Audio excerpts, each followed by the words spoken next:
everyone. I would like to call to order the ACSD board meeting for October 27th. The current time is 6:31. At this time, I'd like to go around and do introductions, starting with Jason.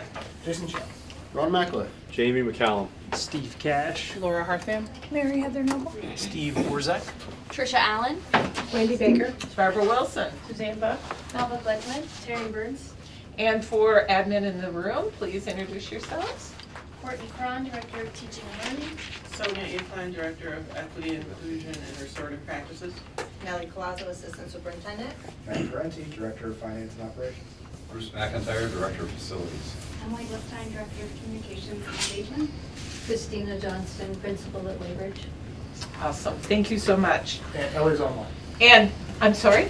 Ellie. Ellie. Ellie's online. And Ellie, do you want to introduce yourself? Ellie Round. Thank you.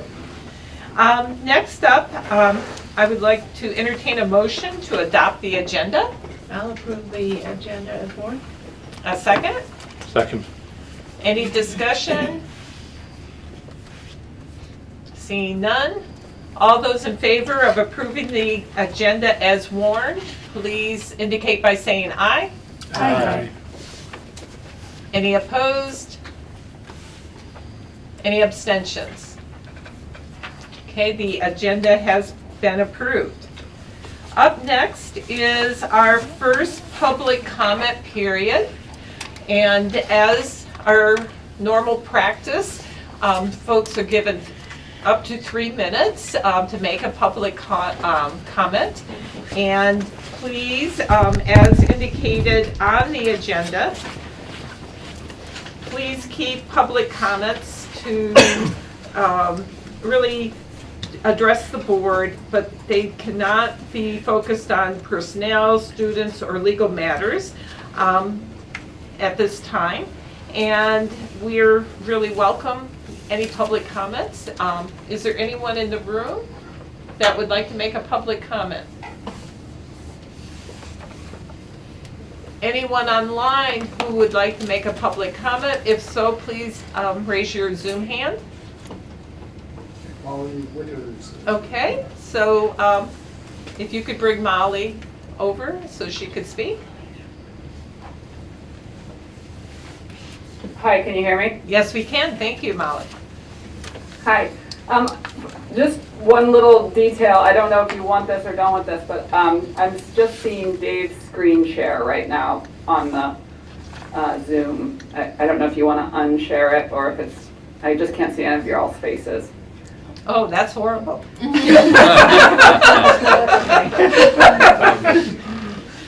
Is it possible to on-Zoom that and? Yeah, it took us a while to get it just so. Oh, don't worry about it. So- Don't worry about it. I mean, I don't know how many of us are We online. could I can go off. handle. It's the audience, it's kind of rude not to be able to, I think, see us. Is that, Sure. I would, Let me see. Oh, never, wait a second. Now I'm seeing you. Did I fix it or did you fix it? Maybe I fixed it. One or the I'm other, we'll seeing- go with it. I definitely was not the one who fixed it. I'm really not that great at Zoom, so. so you can see I guess us. if you have a camera. Okay, I'll just get to my point here. Sorry, y'all. I really appreciate just all the work you're doing and showing up all the time. And I haven't been here or spoken at a meeting for quite some time. And to be totally honest, I didn't really want to speak at this meeting.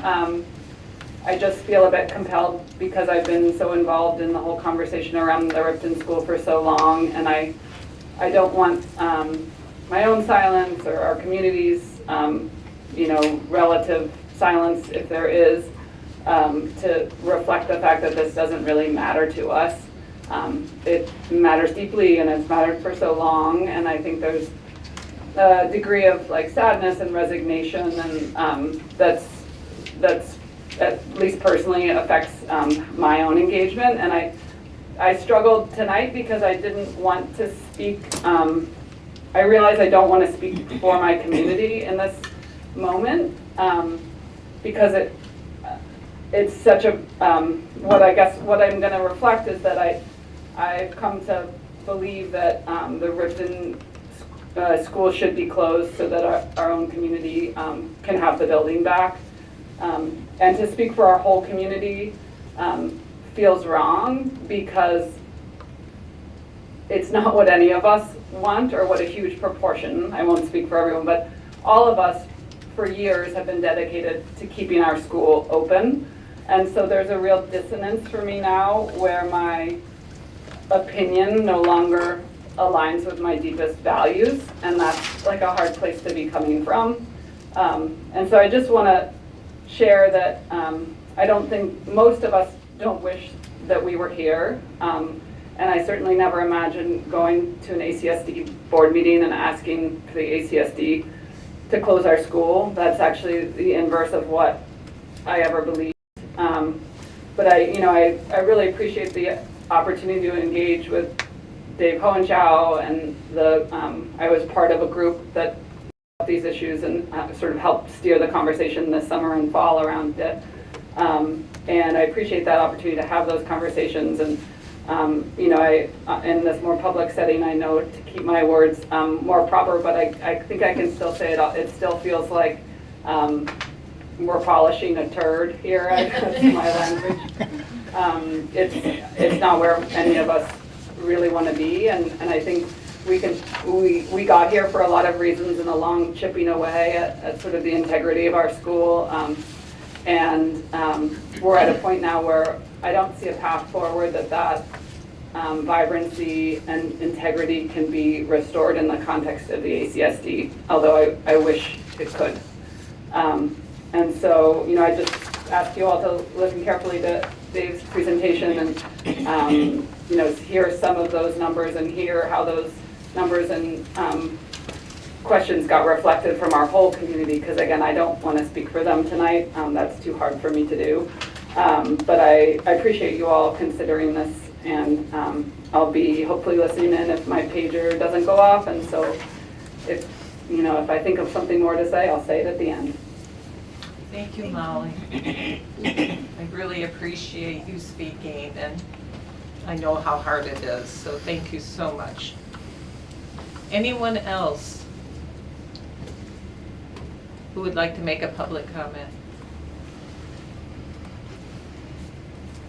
Okay, seeing none, there will be an opportunity to get at the end of our meeting, so if folks change their mind, there will be one more opportunity. Next up is recommendation to approve our minutes from our last meeting, which was October 13th. Could I have a motion? So moved. Who was that? I would Ron? move to, Okay, yeah, thank you. Second. A second from Jamie. Any discussion? Any corrections?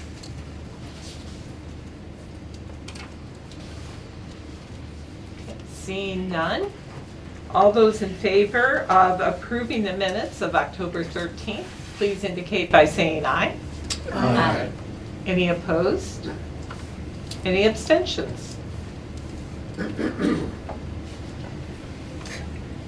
Next up is approval of the ACSD bills, but before we go there, since Ellie is remote, I can't really see her, so if in fact she has a question or what have you, if Jason, you can let me know. Sure. That would be great, because with the screen share on, I can't see. Okay, next up is approval of the ACSD bills, and I'm going to turn it over to Jason. Suzanne and I reviewed the bills today. There were 3 warrants to approve. One, the Rebuilding Fund from October 24th, 2025, in the amount of $7,644.94. One payroll warrant from October 17th for $1,456,351.68. And one general warrant dated October 24th for $1,219,002.59. We had a couple of questions on the general warrant today. They're still outstanding, but I see no reason not to approve the bills as reviewed. So I move that we approve all the bills as read. I'll second. Okay, thank you. Any questions, discussion?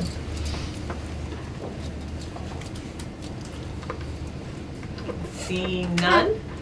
All those in favor of approving the bills as reported out by Jason, please indicate by saying aye. Aye. Any opposed? Any abstentions? The bills have been approved. Thank you. At this time, I would like to turn it over to Dr. Baker for the report of the superintendent. Okay. The superintendent's report starts as always with personnel appointments and resignations. The one that I would want to point out for your attention is the appointment of Tiffany Grant. You might remember that we have a few special ed positions that are still vacant in the district, and so this is a shift in strategy, actually at Dr. Colazzo's recommendation, to bring on an admin assistant for the special ed department that is missing a special educator at MOMS and or the high school to be able to help with some of the case management paperwork pieces and therefore reduce the load of not having a filled position and be able to maintain student services as needed. So it's a new strategy for us, and you know, like many last year, if we can't fill a position, we pivot to something that feels, you know, like it's a promising next step. And so I just wanted to bring that to your attention. This position, and there will likely be one more, are district admin. They are not union positions. They work under district admin pieces, and they report directly to Nellie. But they support teams inside schools where there are vacancies and heavy case management loads. So that's the strategy, and when Nellie does her report for you in January, that she can speak more to how that's going and what that looks like. But that's a different position, and so I just wanted to draw your attention to that. Otherwise, they are ready for your approval as a slate. Can I have a motion to approve the personnel appointments? I'll move to approve the following personnel appointments and resignations. Tiffany Grant, Special Ed Administrative Assistant. Jamie Hill, General Educator. Accept the resignation of Tegan Hinneman. Accept the resignation of John Rouse. And accept the resignation of Sarah Stone. And then finally, accept the resignation of Connor Weston. May I have a second? I'll second. Okay. Questions? Steve? With the special education administrative assistant, I know that a lot of the paperwork has to be done by a licensed professional. So what's the nature of the paperwork that they'll be? I'm assuming that they don't have a special education license, so they can't be doing IEPs and that sort of thing. Correct. There's a number of making sure that notices get out, copying files, shuffling documents, things of that nature. Just preparing meeting materials that can be done by people who don't have special education licenses, but in support of that work, and that's the nature of this appointment. You know, as in the old system that we've all known so well, professional staff actually have had to do all of that typically, and so this is an attempt to lessen that burden. Yeah. And I also wanted to say, I am sorry to see Sarah Stone go. I worked with her at the middle school, and she was absolutely fantastic with students. So really, really hard to see that loss. Yep. Others? Is there another athletic trainer at the high school, or is this a vacancy that's left vacant? It's a vacancy. We can contract with organizations that provide them throughout for schools, you know, and that's what we're doing right now as a stopgap measure, particularly for events where we require to have medical personnel, right, collision sports. So that's our stopgap, and the position is advertised. Thank you. Yep. Anyone else? Okay, are we ready for the question? All those in favor of approving the appointments and resignations as warned, please indicate by saying aye. Aye. Aye. Any opposed? Any abstentions? Okay, thank you, Steve and Laura. So the next item is a presentation really by Dave Hohenschau as he presents the work of the Ripton School Next Chapter team that has assembled, which was a mix of leaders within the community of Ripton and also district staff. He'll share the process and the work and conclusions that that team has generated. If you remember, back in April, after determining that we would have students from Ripton learning in Salisbury for this particular year, we talked about how best to determine next steps, like what would that mean, you know, what's the path forward, and I proposed the idea of seeing if I could find an independent consultant who could guide us in that way, and so out of a bit of serendipity and good community will, Dave emerged and has really, he and Emily Blistein have been a star team, putting together just process materials and ways for a lot of very rich community conversations to take place in a structured decision methodology that has led us to a place where we're ready to have a clear presentation for you tonight. So I appreciate the board's endorsement of that strategy at that time, and Dave is here to present the findings that represent the team's work. So thanks, Dave, for your engagement, and we'll turn this part of the superintendent's report over to you. Great, thank you, everybody. Okay, I'm Dave Hohenschau. I'm a community planner. I specialize in community engaged decision making, and as you can guess, those are usually really hard things to figure out. So I've been doing this for 20 years. I've been all over North America helping communities make these kind of decisions, and this is the first time I've said yes to a local project because it's kind of scary helping your own neighbors and your friends wrestle through something like this. And I want to say I'm about to share a bunch of statistics and survey responses, and before I go there, I just want to say this is, as Molly put it so well, it's been really hard, it's been really emotional. I don't want my presentation might come across as really clinical, and I don't want that to undermine just the heart and the grief that some people are feeling. There's a lot going on in so many ways for this. So I'm going to stick to some numbers here, but I just wanted to say that up front so that it wasn't like some doctor diagnosing a patient or something like that. Is my volume okay for the mics and stuff? Okay. So, there we go. So I'll just quick run through the process that we just went through. Dr. Baker mentioned we had a working group from ACSD staff were represented, Ripton leadership and community members were represented. We met about 4 times throughout the process, which started in the middle of June, and we just met for maybe the last time a couple of weeks ago. So from June through then, this whole process kind of went through 2 stages. The first stage was really open-ended. It was really about exploring ideas, asking people in the communities, all the communities by the way, to weigh in on what's important to you in this decision, what are our goals, and what are our ideas for what could happen for the Ripton School.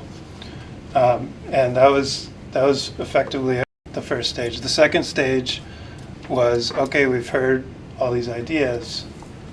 Let's figure out what is a really feasible scenario and portray this future scenarios in a way that's realistic in terms of timing and costs and all those things. So that second round of this process asked for feedback on that. So the 2 rounds, there was community outreach. There was 2 types of outreach. One was a survey. So 2 surveys out, and there was also 2 community meetings held up in Ripton.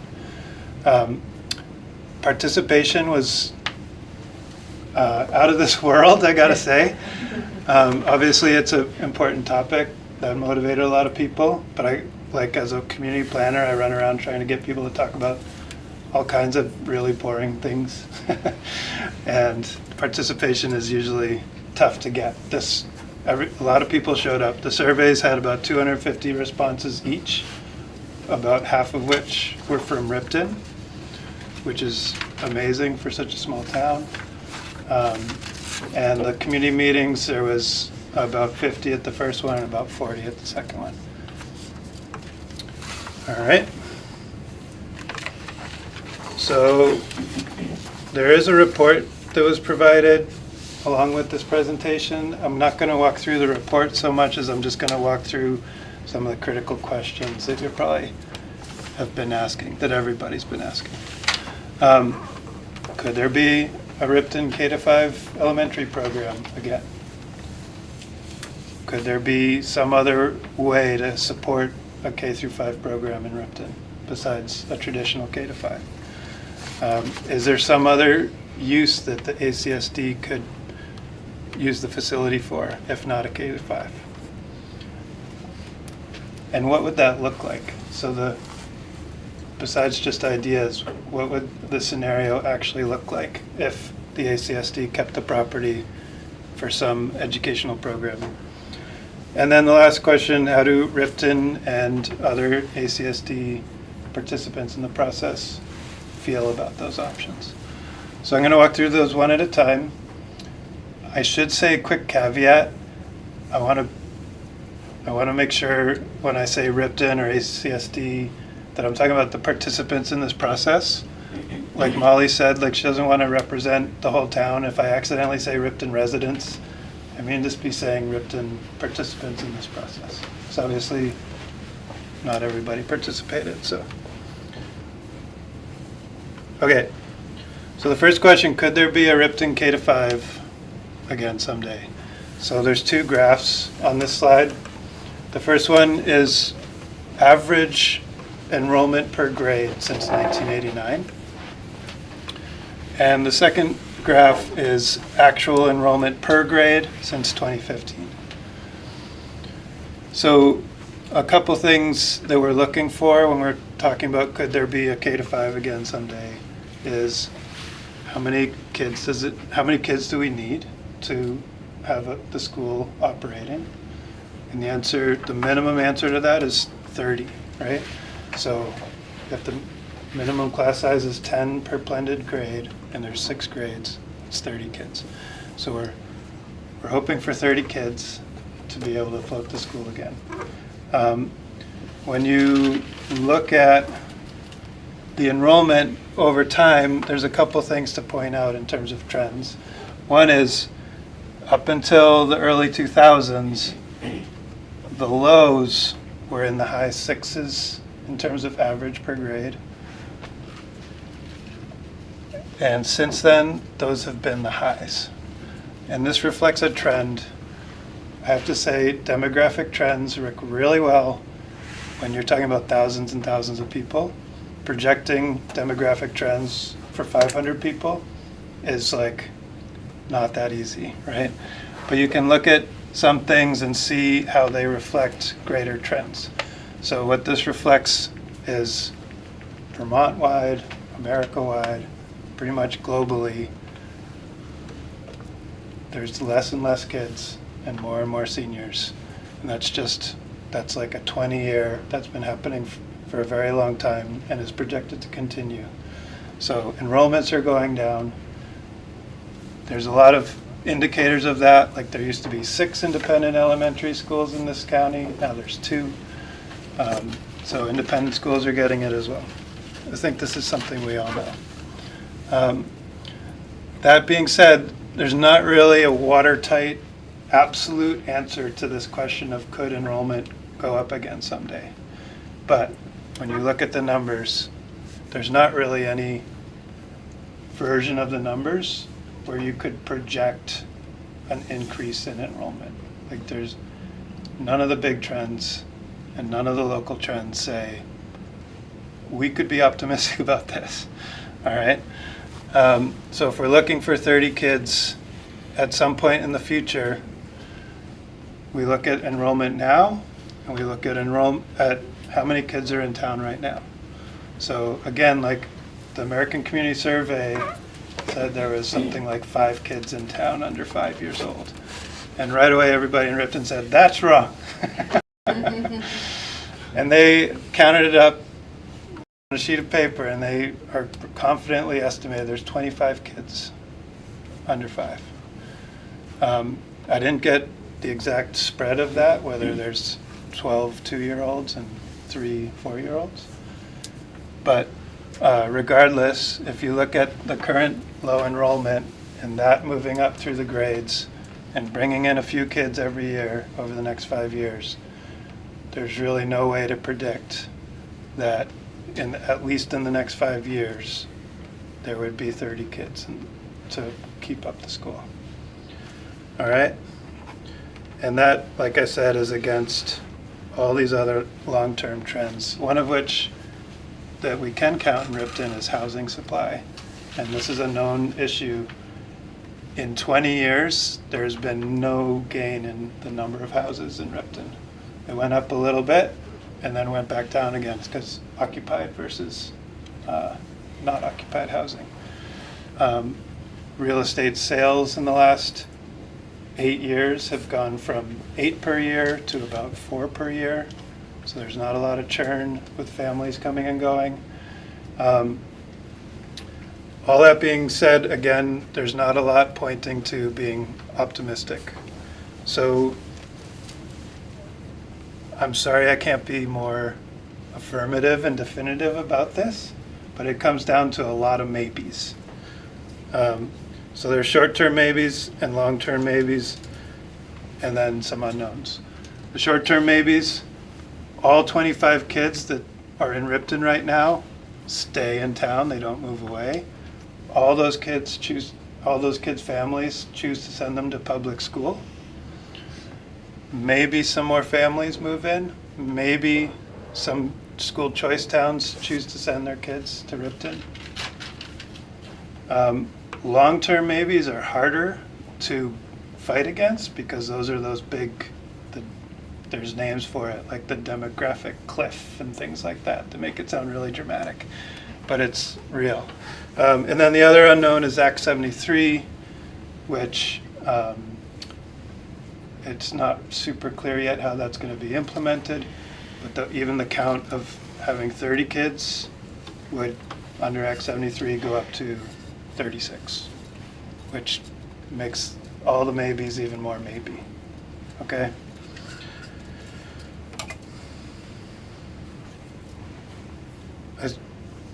I'll take questions at the end. So another question is, could there be some other way to have a K-5 option in Ripton? And a couple ideas came up last year. Whoops. One was the idea of having an inter-district school choice where people from other ACSD towns could send their kids to Ripton as a choice, or Ripton could split grades with another town like Salisbury, like K1, 2 goes to Ripton and 3, 4, 5 goes to Salisbury. All right, so that first round of outreach was about ideas, and these ideas were in that survey, and I'm just going to show you the responses to that survey.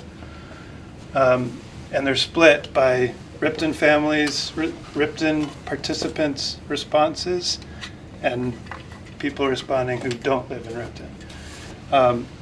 So you can see this speaks a lot to Molly's comment about if we could keep the school, we would keep the school. Ripton participants said, excellent idea, we love it, bring them on. And a lot of other people from outside of Ripton were less than lukewarm about that idea. And I understand previous outreach around that did not get a good response. So that's a risky one to hang your hats on. The other one was dividing the grades between Ripton and another school. This one, Ripton participants were kind of lukewarm about. By the way, I should explain, if you can't see this, the range is terrible this end and excellent that end. Can everybody see that okay? So a lot of Ripton responses said, that's an okay idea. And a lot of people from not outside of Ripton were not excited about this idea. So that one between the two is less popular of two not very popular ideas. So, and I'll show this in a different way in a moment. The third question, could there be some other use for the facility if ACSD keeps the property? And there was some really enthusiastic answers. In fact, at our first working group meeting, we had a member of the public join and led us in a song. Do you remember that? About having a forest school. She was very excited about the idea. It was lovely. And a lot of write-in comments, a forest school, an alternative sixth grade, a therapeutic day center. There was quite a lot of ideas about that. And I should say not all of them were specific to the ACSD operating that program. It was more generally like be an independent school doing the same thing. So the response to that was better than the other ideas. Kind of neutral to positive, I'd say. Like a majority said okay or good to this idea.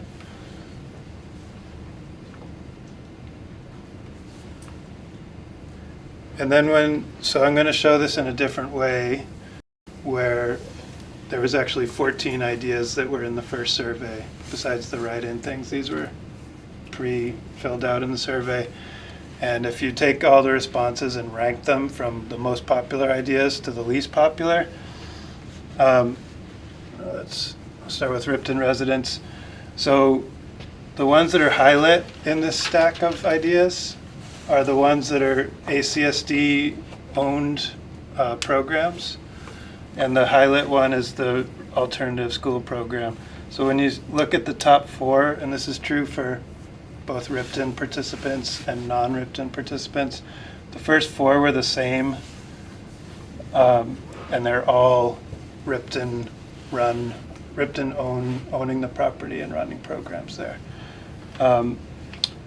The school choice idea for Ripton was stronger than some other things, but the regional alternative program and the other ideas for splitting grades or things like that all fell down to the bottom of the list.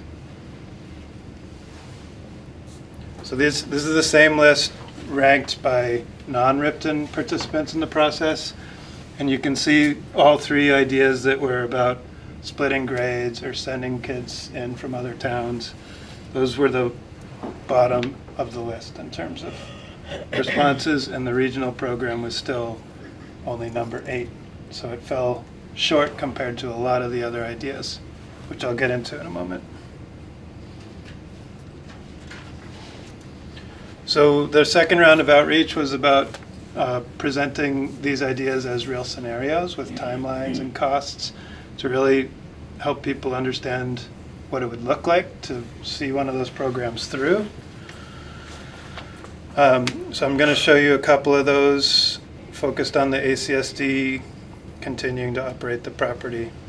So the traditional K-5, where Ripton students go to Ripton School, the reality of that scenario is that enrollment is going to continue to be variable and mildly unpredictable, and likely continue to trend down over time. So you saw that people from outside of Ripton were not super supportive of ideas of sending their kids up to Ripton or splitting grades. So you could hope for that, but probably it's risky to rely on that idea.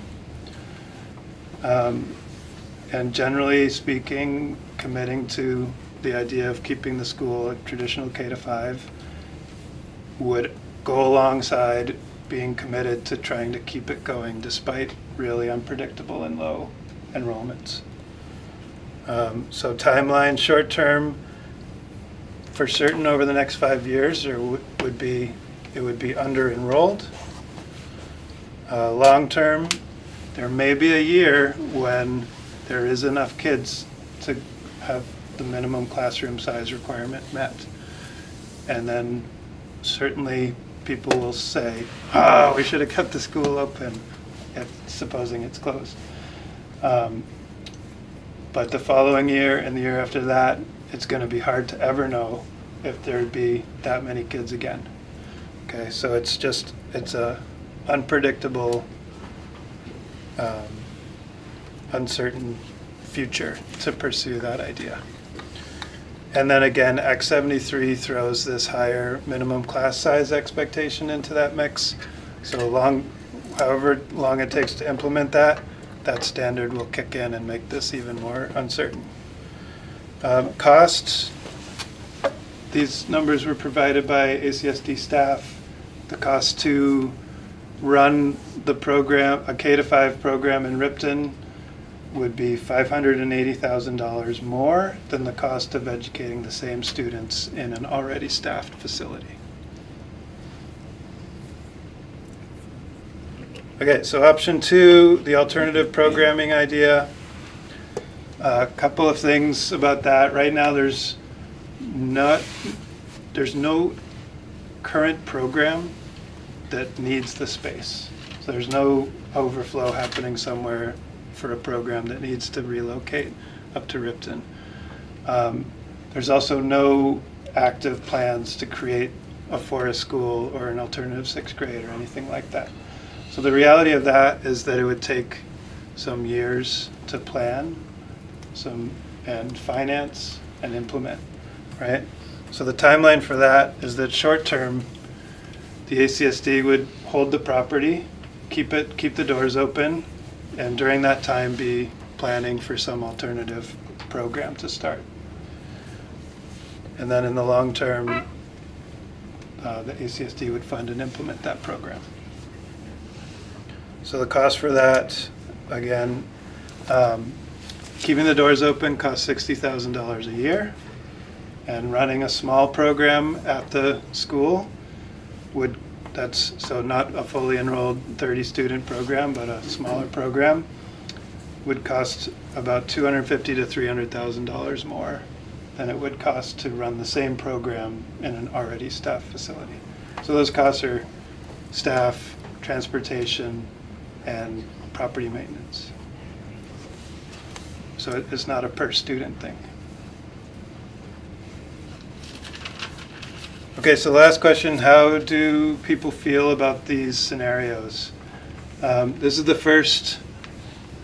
scenario in which the ACSD keeps the property and operates some alternative program up there. And these were presented in the second survey, along with the timeline and costs that I just shared with you.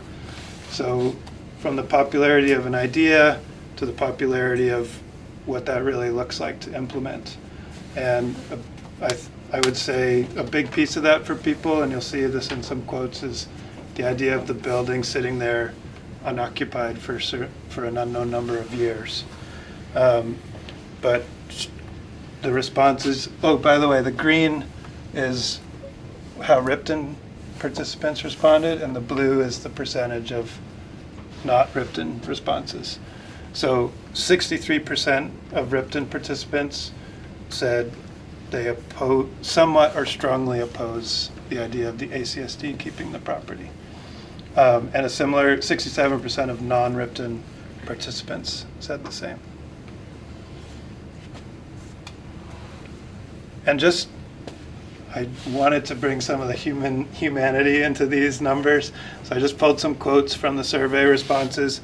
These really reflect kind of the range of feelings about this scenario. And I should say, like, there's the full spectrum of responses to this idea. So the first comments about being concerned about long periods of dormancy, wondering what the district is up to with the property. Another comment expressed the idea that they felt like students would benefit from being in a larger school and it'd be okay to not have the ACSD continue operating. And at the same time, worrying that foreclosing on the possibility of keeping the school open is really hard, especially when it's not like a watertight, perfect demographic projection, which I don't think is really possible to have. And then people feeling like it's a school, it's a school, it's a school, and whatever happens there, it should be a school. So there is a lot of feelings about that. So I'm not. This is in the report in more detail. I didn't want to spend time on it with the board, but in the second survey, another scenario is presented in which the school is closed, the property is returned to the town, and the town turns it into a community center, which was a really popular idea. So it was presented as a scenario, and so this one leans the other way. 91% of Ripton participants strongly or somewhat favored that scenario, and 88% of non-Ripton participants felt the same. And then just to put those next to each, some comments. So this is where a lot of people felt strongly that having agency over what happens to the property was really important, and having the property back so that Ripton could make decisions for itself about what to do with it was a very loud and clear sentiment from a lot of people in Ripton. As some of these are pretty blunt, give us Riptonites our school building back.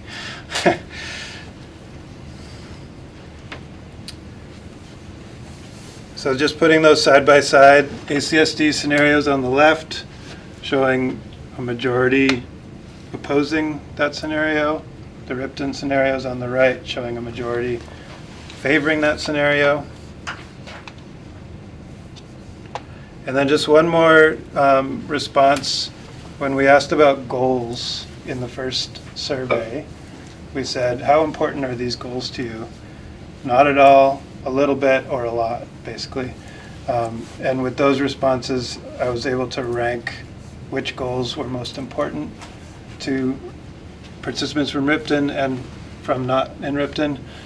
And you can see the top ranking goals were about community, identity, social and civic opportunities, financial sense, of course. That was the Ripton responses. Not Ripton responses, again, financial sense, community, social and civic opportunities in Ripton. These were all the high-ranking goals compared to the kind of ACSD leaning goals. There's a lot of evidence in a lot of different ways pointing to the Ripton scenario being a preferred scenario. And I have more slides, but I'm going to stop now and maybe I'm done. But I can bring up more slides if needed to answer questions. So I don't know the formal way to invite questions. Yes. Anyone have questions for Dave? Just raise your hand. I can't see Ellen. Does not have a hand.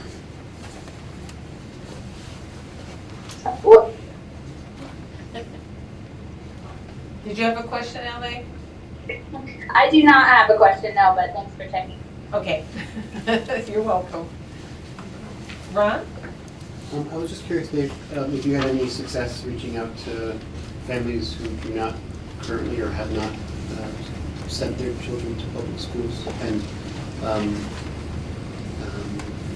if that outreach had any conclusions or more questions or more answers. Yeah, no, actually, we may have, but I didn't filter for that particular category in the surveys, so we may have, but I'm not sure that we did or not. So, sorry. But I guess what you're saying is like, you wouldn't have expected those families to be very curious about this and to come to the meetings, and so you didn't really hear those voices. Correct, yeah. Yeah, I wonder about that. And I have another question, I guess, maybe more for the district or for the board to think through. This idea of an alternative kind of science, nature-based program, like, is this something that the district has thought about in the past? Is this something that we think would be a good thing to have? What would be the advantages of it that we're not providing in other ways, if at all? I'm really just curious here if this is something we've thought about in the past and from similar districts, if they've done things like this and had success with it. Courtney, is anything in your memory? No, I think the closest thing I can think of is the alternative programs that have been set up in the last several years, not at Ripton, but in adjacent facilities in our community.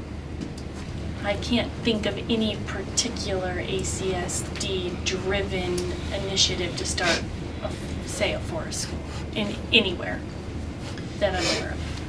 I think there have been,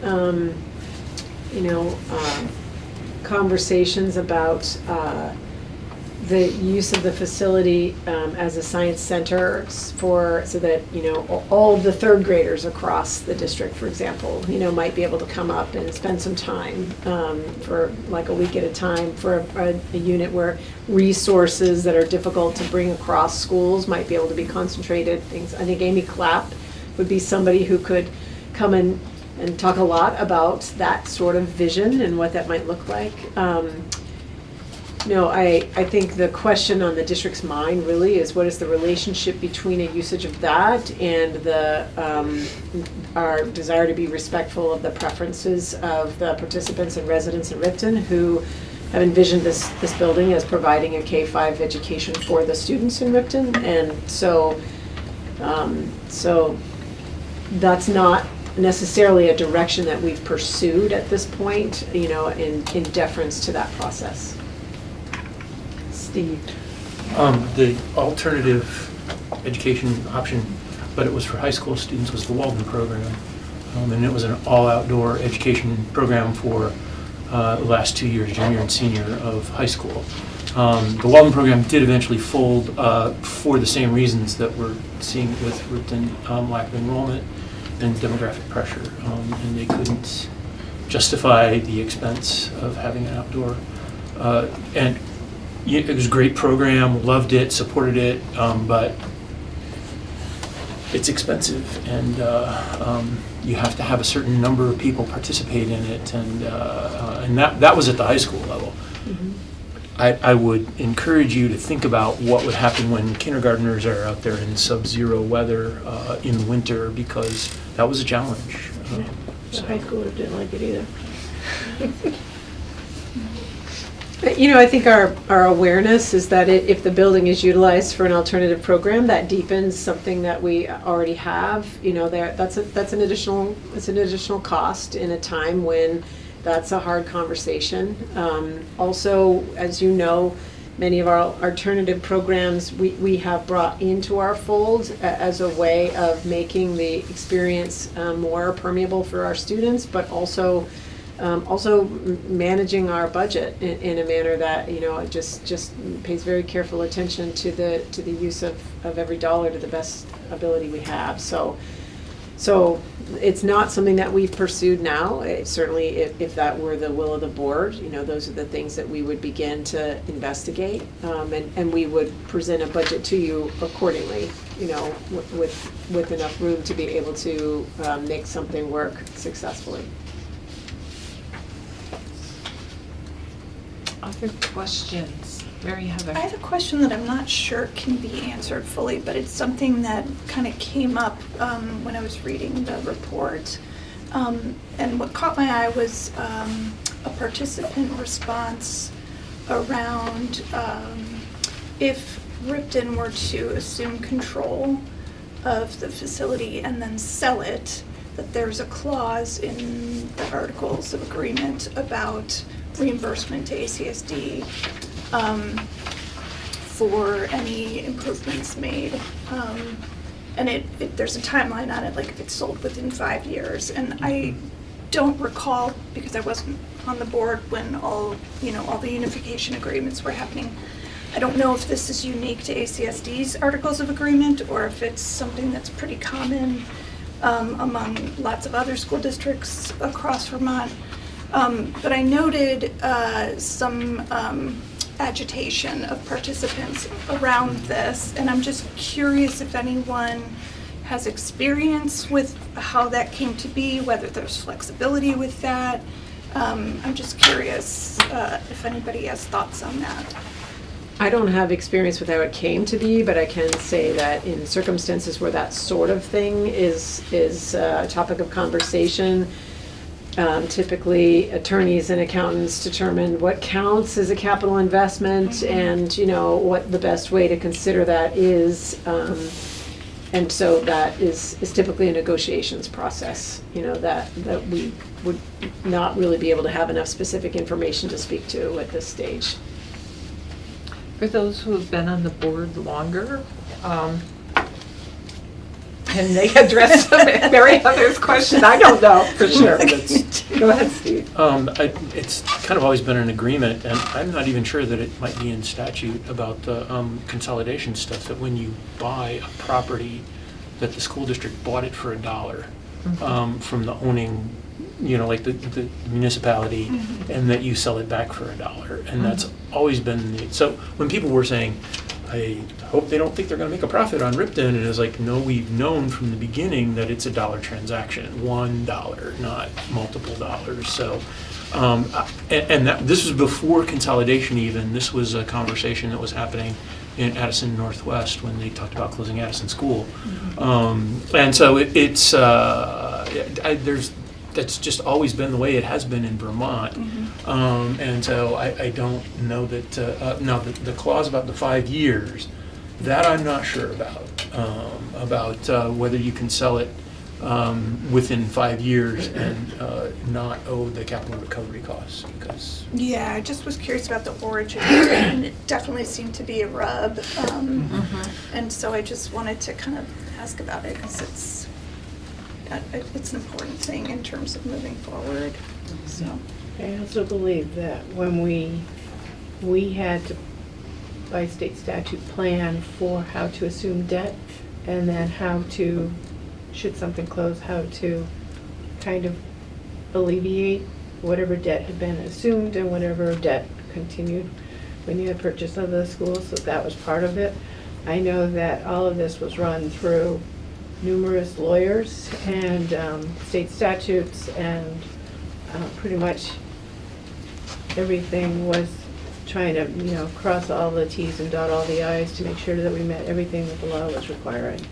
But the 5-year piece was, I don't remember if 5 years was state statute, but what it was trying to say was that, if we came back to closing a school and we sell it back to you for the sum of $1, which is what we bought it for, but we also then took on all of that particular school's debt, whether it be from previous buildings and bonds or upgrades, that we really wanted it to see that it stay in some form of community educational type use, daycares, senior centers, whatever, for a period of time, so that it wasn't like you get it back for $1 and then you turned around and sold it to the highest bidder, and everyone else in the district had foot the bill for however many years, and then. Yeah, gotcha. Thank you. Thank you, Suzanne. Thank you, Steve. Any other questions? Ron? Dave, I should have started with a thank you. That was, it seems like this was a really, really intensive and deliberate process. And I've not spoken to anybody who thinks you did do an amazing job. So, Thank you. Thanks. I guess I'm curious what your sense is for how real the kind of distrust is between Ripton and ACSD, or is that kind of a selection bias kind of issue of who participated The people who showed up were the ones that Yeah. didn't trust. I mean, I can only say there was certainly a lot of the community meetings and the in-person contact I had with people. There were certainly a lot of expressions of that sentiment, and there was a lot of write-in expressions as well. So I'd say for the people who I did engage with, there's certainly a proportion of people that expressed that sense of mistrust and frustration over what's happened in the past, for sure. Some of the very same people said similarly, like they were grateful to be part of a process that felt collaborative and forward-looking. So I think it's a mixed feelings all around.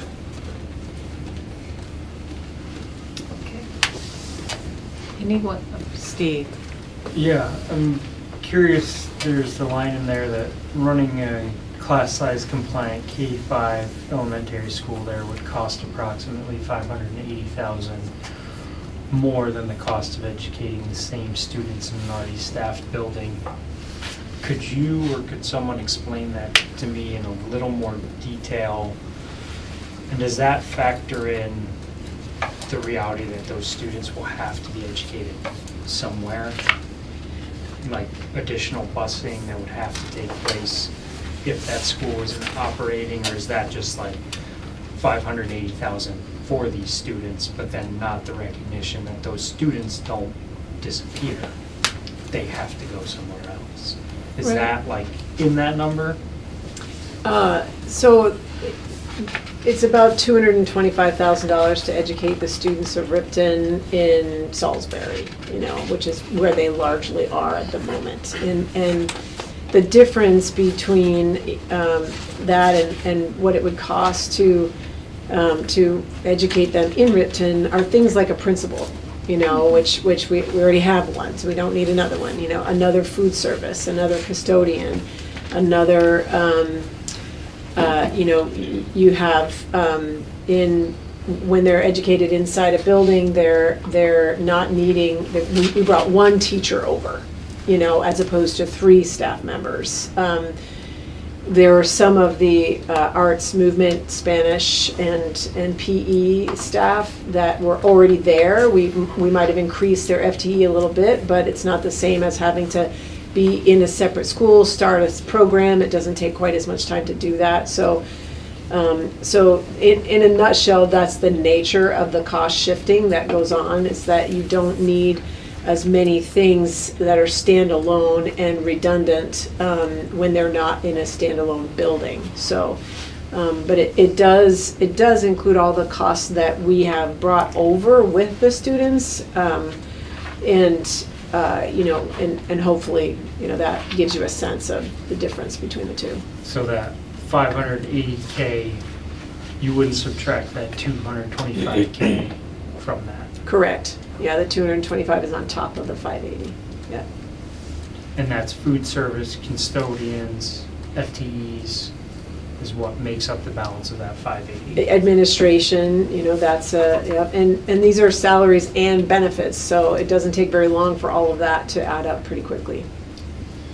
There's also a facilities segment in activating the building from a dormant state to a inspected and approved educational facility, take on some additional facilities costs. Doubles, so the dormant energy bill was half of the current. Dormant heating bill is half the current, so you go back up to 100% on those. You have to add dumpster service back in, and snow plowing and landscaping, and all the facilities things go back to full operating capacity. Which is that 60K that was discussed. The 60 is the dormant resting cost, and then it adds on to that 60.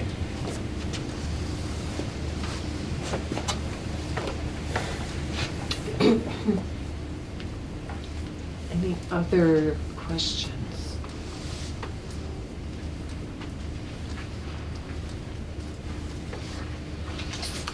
Thank you so much for your presentation and also for your leadership in everything that's happened over the course of the last several months.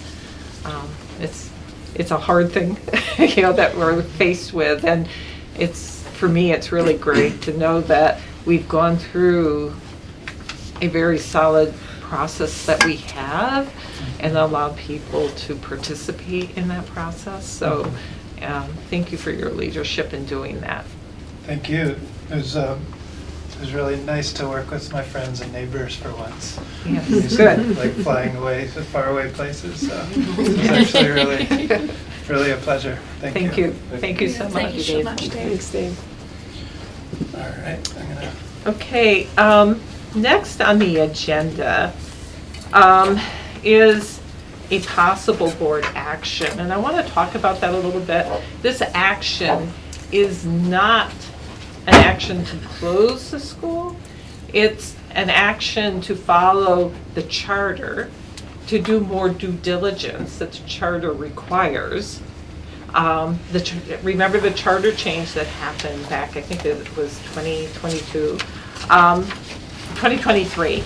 And basically what that requires is that before a board, our board would entertain a decision whether to close the school or not, right? Because we are required to make a decision. We've had this work done, and we do have to make a decision one way or the other as a board. But before we can make that decision as a board, what we need to do is basically hold at least 3 public hearings. This is part of the charter. You can look on the ACSD policy under the board, and it has it here. I'm going to read it. Prior to holding a vote on whether to close a school, the board shall hold at least 3 public hearings regarding the proposed school closure. At least one of the public hearings shall be held in the town in which the school is located. Following the public hearings, the ACSD Board of Directors shall give public notice of its intent to hold a vote on whether to close a school, stating the reason for the closure, which shall include identifying the impacts of school closure and mitigation strategies at least 10 days prior to the vote. So at this point, based on the timeline that we looked at a couple meetings ago, we had targeted that a vote would potentially happen, whether to do this or not, on November 24th, right? So if we look at that and we back up and include the notice requirement as well as the public hearing requirement, we have to take action if we're going to have a vote on the 24th to basically start that in motion, to have those, to start scheduling the public hearings. Otherwise, if we don't start that, then the 24th, we would have to delay when we would make our decision. But at this point in time, if we want to make a decision one way or the other, it doesn't mean, it's closed, whatever. It's the board making a decision to either close it or not close it, an alternate program, whatever case may be. We need to go through this process, right? So as the executive committee, as we met and formed the agenda, created the agenda, we put a words around a proposed consideration, right, to a possible board action, which stated consideration of whether to initiate the closure process for the Ripton Elementary School in accordance with Article 14 of the ACSD Charter, which is this, right, which I just read. So it's not saying that we're making a decision tonight to close it, we're just doing the due diligence to continue. Okay, so I'll shut up, and then Jason had his hand as well as Tricia. I'm not sure which was first. Jason, go for it. when I read Article 14, I read the vote as being the public vote of the ACSD electorate and all the 10-day requirements to be preceding that. Is that not the way you're interpreting it? Doesn't sound like it. Our attorney interprets it as the board vote. The board vote. Okay. Right. Okay. Yeah. So next question. Let's say this process kicks off at some point. When would we anticipate a vote of the ACSD electorate? Would we hold a special election for that, or would we try and time it with a upcoming March? You could do either. You could do it with the annual meeting, with which is your town meeting vote, you know, or you could hold a special election if you wanted to. It's up to you. Thank you. Thank you. Tricia? I was just going to say two quick things. One is Dave did so helpfully on page 5 include this for those visual learners like me who like to look at the process. So yeah, it is on the bottom of page 5 and Thank you. Dave's handy dandy packet. But also for what you're saying, Barb, I feel like it's unfortunate just the wording initiate the closure process is Right. misleading. Right. For what we are actually doing. And I would imagine if it's misleading to us, it's also misleading to the public. So Sure. I don't know the best can- way to right. work with that or address that. Right. And we haven't made a motion, so this was just a proposal that we put out, and there's a better way to say it, let's say it. I think the intent of the article, if you are to move through the hearings, is that you are transparent with the public that the action the board is considering is whether or not to close the school. Yeah. I don't think there's another way to express that that would meet the goals of public transparency in the way that the article intends. And that was this wording seems to assume closure as the end result. It's assuming a vote. Yes, you are stating your intent to vote. Yeah. Right. Jason? Yes, Jason? Well, why do we choose November 24th? In part because your budget cycle, right, is obviously this information is budget impactful. If you were to choose to put a non-class size compliant K through 5 back up in there, right, we need to know that. We need to be able to appropriately staff for that. If you are instructing us to use the building for alternative programming, we need to know that, and we need to build a budget around that. And if you are not doing that, then we need guidance as to whether or not, you know, the staff that other than the principal position and an admin assistant position that we obviously have not filled in that way,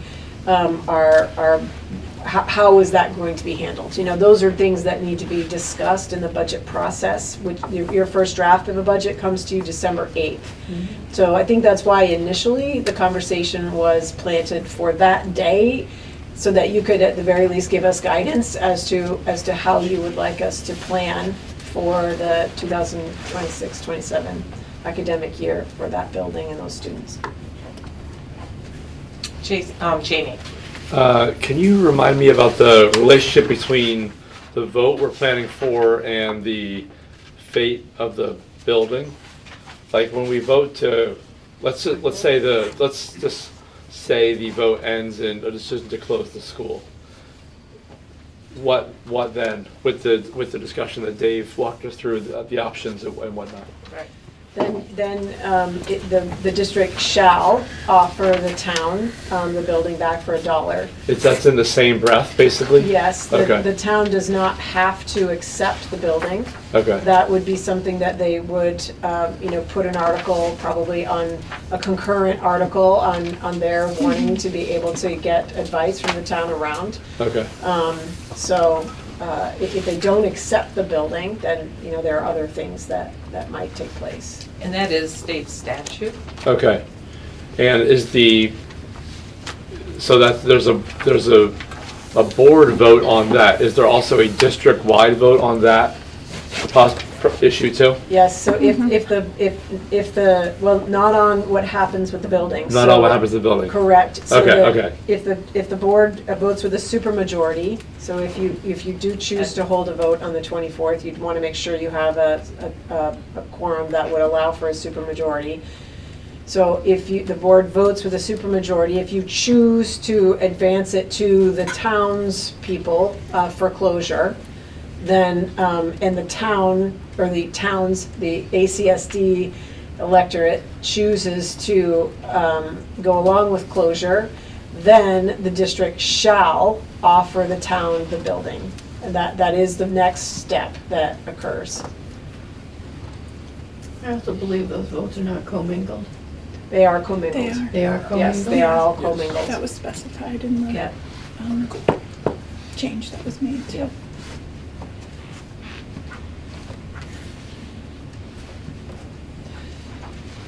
I think the intent of the public hearings, as I understand it, is to provide the board with additional information about how people feel in the public, you know, both in the town of Ripton and in other ACSD towns about the matter. It's so that you have an opportunity to take testimony that is straight from the participants within the school district.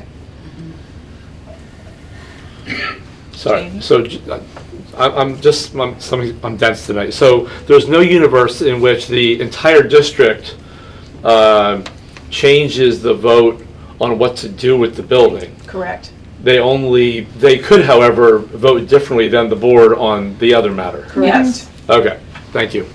Got it.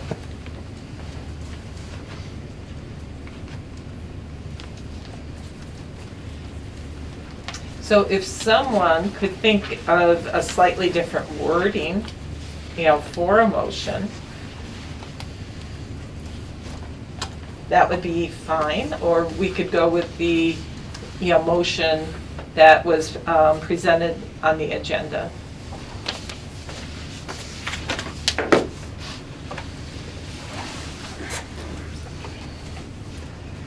Steve? I don't have the words to that motion at the moment, so. Okay. Just some other comments. Okay. As we talk through this, I would definitely encourage other board members to think about what is the end point of this type of logic? And where do these types of conversations kind of naturally end? If Ripton, the smallest school in the district, is closed, keep in mind it's empty already, you know, what does that look like going forward? Where does that lead? And I hope everybody thinks through that and like, what is kind of the next steps in the district that has one large elementary school and for right now 6 small schools. And so I'd encourage everybody to think through kind of what the trajectory of this is, and that could even go for the larger state redistricting conversation as well. The other part that I do want to point out is our articles of agreement contemplate closing, but only in terms of property. There is nothing for student outcomes. There's nothing for transportation. And I believe on a quick look, our policies also do not address closing schools. And so as we are thinking about voting to potentially close the school, it just is a bit of a gap there that I hope everyone would think about and recognize. And I guess the last point that I will also share is our first goal in our strategic plan is belonging. And I think regardless of where you come down on this issue, whether you're for closing a school or against it, there is a reality that if a town school is closed, reaching that strategic goal of making sure students feel like they belong is more challenging. Mm-hmm.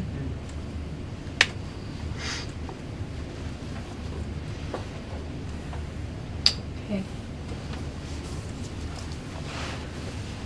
So what's the, Ron, did you have a question or? I was not going to make a motion, no. Okay. I was going to echo or maybe perhaps just say what Steve said in a slightly different way. Like, I guess I want us to identify the kind of what, like, ask ourselves the question what the data we've been presented with really mean. Like, I guess, because if I'm not mistaken, there's no rank choice preferences involved in those. Just kind of an idea, yes, maybe, no. And so, and I guess I have maybe a deeper reflection. Like, if this board is meant to decide things, and we're supposed to be kind of presented with data and information that'll help us make the best decision we can, I don't know that, I mean, that we've really been presented with that many options at any stage of this.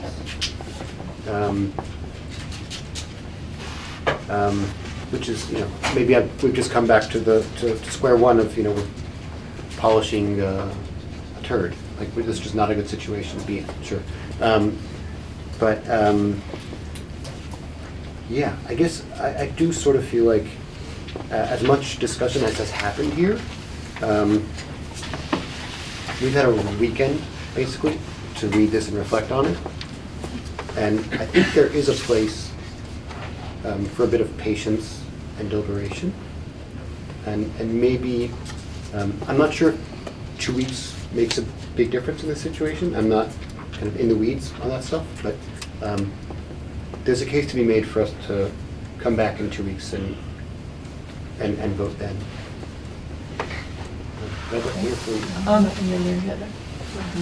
Well, I wanted to say, when you were talking with Steve, about like student belonging and how like it can be difficult for students to kind of feel that if their school, you know, in their hometown is actually like closed and they're a little dislocated, and relocated, obviously, like Ripton students are right now in Salisbury. I know, I just want to, I guess, say that me and Taryn we were and are going to go into this a little bit more later, but I think we heard a lot about like families and their perspectives tonight, and me and Taryn are doing a lot of work right now to try to get more student outreach, kind of all across the elementary schools, but like to go further than just the high school. And our first school that we've reached out to is Salisbury. Not to talk to like teachers and to talk to the principal and stuff, but to talk to the Ripton and the Salisbury students. And I think that just kind of reminded me of like what you touched on with like belonging. So like there's an answer to that too. Like, and I do think that it's like they are such young kids that it's not like impossible, the fact that you can create a new community when you go somewhere new. Like obviously moving and going somewhere new can be really difficult and challenging, but I also think there's a really awesome opportunity for like new friendships and a lot of personal growth that comes with this change. So just on that sense, like I still think that goal is very achievable, and also we're going to be able to have more statistics and more stuff to actually like provide to the board once we meet with those students. And as we kind of continue to go through that process of like meeting with other schools, like it doesn't have to be a hypothetical. Like we will have answers. So that's what I was thinking about, I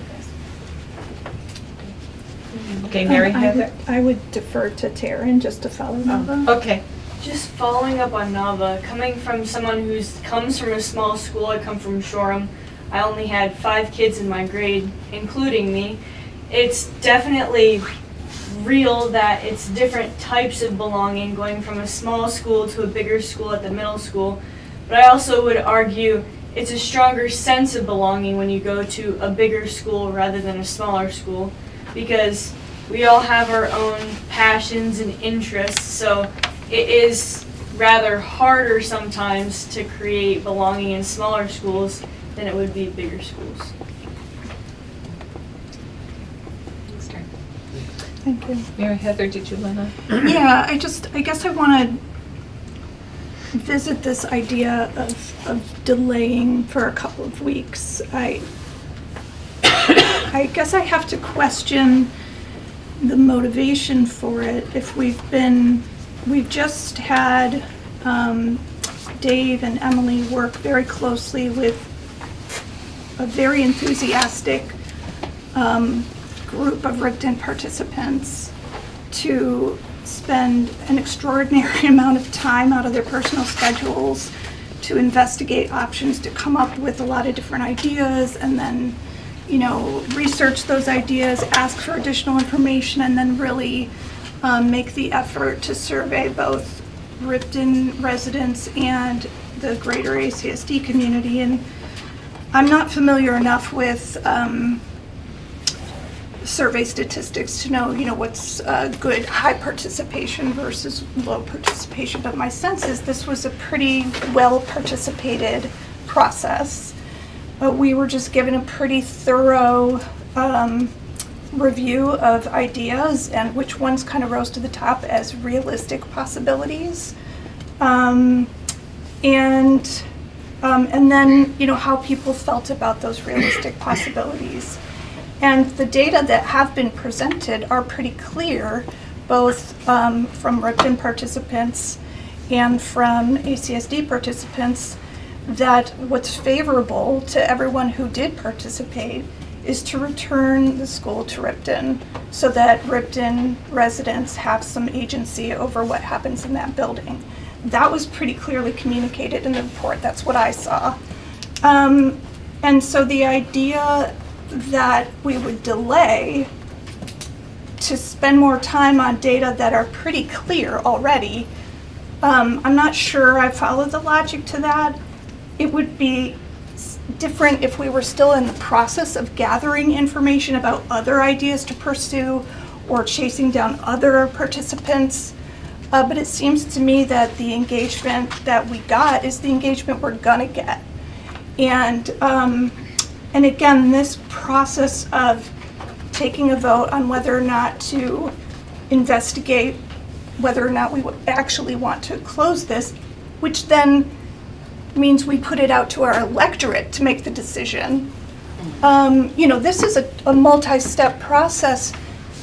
I feel like if we want more information, then doing the public meetings and getting reports from our students who are working to get feedback from the students, like that is going to happen now.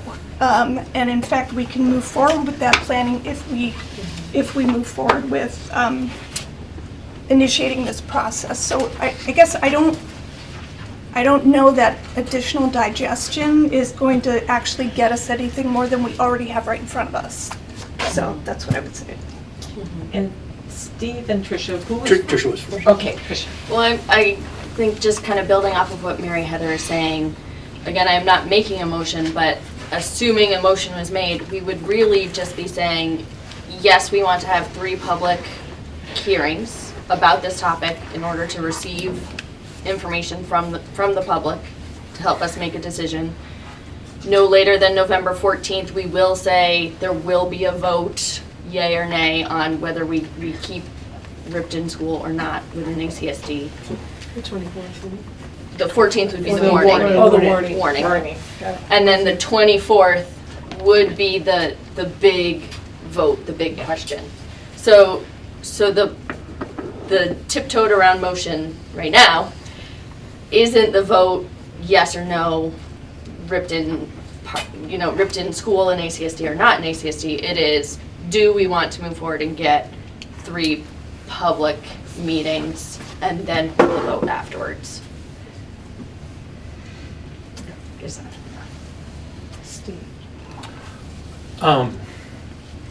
I was here in the room when Article 14 was being bandied around, and I can't get into that conversation because I will say things that are highly inappropriate. But I would like to make a motion that we initiate the process outlined in Article 14,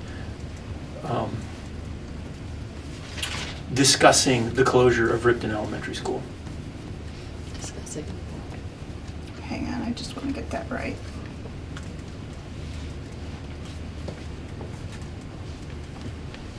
Let me know when you're ready.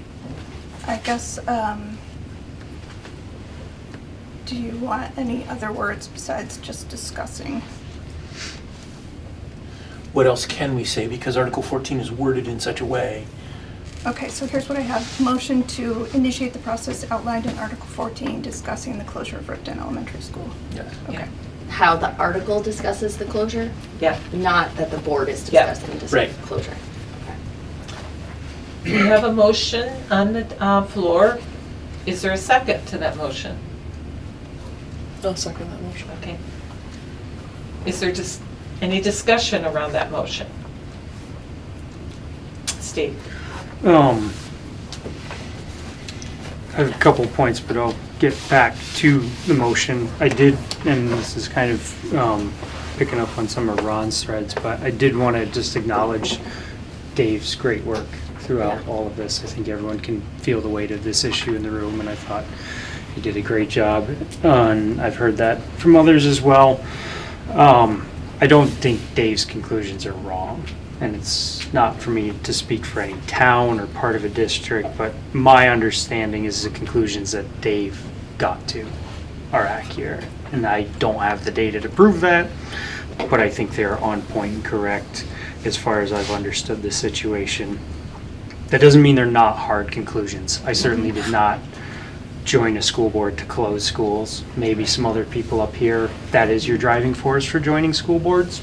It's not mine, but they are hard conclusions. There is some urgency that I have seen from people involved in this conversation about wanting to move this issue forward and not kind of keep this ongoing, to move it ahead so people can get situated for next year, kind of move forward. And then the last thing that I'll say is that right now, with kids not being at Ripton, operations is kind of out front of us as a school board. And so I think working through this situation might be a kind of good way to reorganize that and get the board back out in front of the situation so that operations can follow that lead. Because I'm sure you all remember when we had to navigate some of the decisions about where Ripton's kids were going to go. And that's why I'm hoping as a board we can be thoughtful and plan for some of these. So, and Nav, I really appreciate your sentiments, and I think it's those types of things. It's not that we can't do hard things, we just have to figure out how we're going to do them successfully. So that kind of touches on the motion, not directly. Any other discussion? Just one of the things that Steve comments reminded me of is that, if there's any possibility that the board is going to be considering this vote, and that the town may have the opportunity to receive the property back, I think they would probably appreciate knowing that as soon as possible, as there are a number of logistics that need to be considered and taken care of on the town level for them to be able to gauge public desire, all of those things. So I think, the sooner that they understand where the conversation may be going, I think it will be better for them to be able to handle things in a manner that feels proper for their town. Any other discussion?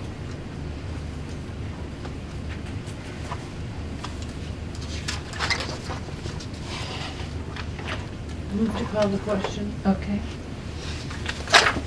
I was just doing that. Do you want me to do a roll? Yeah, we're going to do a roll Okay, call. let me just write down. Yeah. And also, I'm going to have you reread what you captured.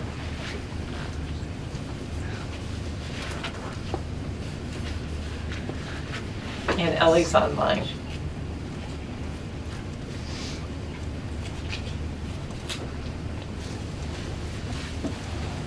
Okay.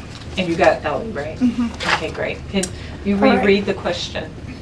Yes, motion to initiate the process outlined in Article 14 of ACSD's charter.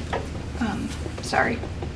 Articles Start of over. It's Agreement. okay. Motion to initiate the process outlined in Article 14 of the ACSD Articles of Agreement discussing the closure of Ripton Elementary School. Okay, thank you. All those in favor? So That's we're right. gonna- What's a roll we're gonna call? go I am through. so sorry. If you're okay, just go around Yep. starting with Suzanne. Yes. And I'm assuming I shouldn't vote? Not unless there's a tie. Hmm? Not unless Yep. there's a tie. Yep. Yes. Aye. Okay, I'm voting yes. I'm also voting yes. Yes. Yes. Yes. Yes. And Ellie?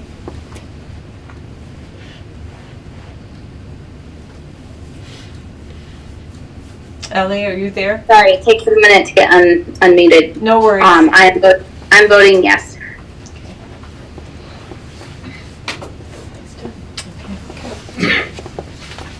So that was unanimous, so, okay. Thank you, everyone. I know this is hard. It would be helpful operationally as we need to work to ensure that your public hearings take place, to understand if it is your intention to hold your vote on the 24th so that we work backwards from that. I don't know how many of you are able to be here for that meeting, if that's a challenge, or if you have something else that you would rather do. Or you had sent out. Yeah, an I email, did. I had heard back from all but like 2 or 3 folks. There was one person who was not able to, which was Steve Cash. For those that did not respond to me, are you available? Steve? Oh, I thought I responded. No, Yeah, you did. Yeah, no, I'm available. Okay. And Ron, I'm not sure I got, I'll be here. okay. I'll be online. And you were online, yeah, I got that. So it appears that, and Ellie, I think I got a response from her, sorry. Okay. So it looks like all but Steve Cash is available on the 24th. And I may be able to make it online. Okay. But I think it should proceed regardless. So just to clarify, that means in the next 2 weeks, we're going to be having these 3 public meetings? Yes, Correct. which, You don't have to have them within the next 2 weeks. You can have them all the way up through. Until the vote. Until the vote. You have to warn that you are going to be voting 10 days ahead of when the vote takes place. So if it pleases the board, what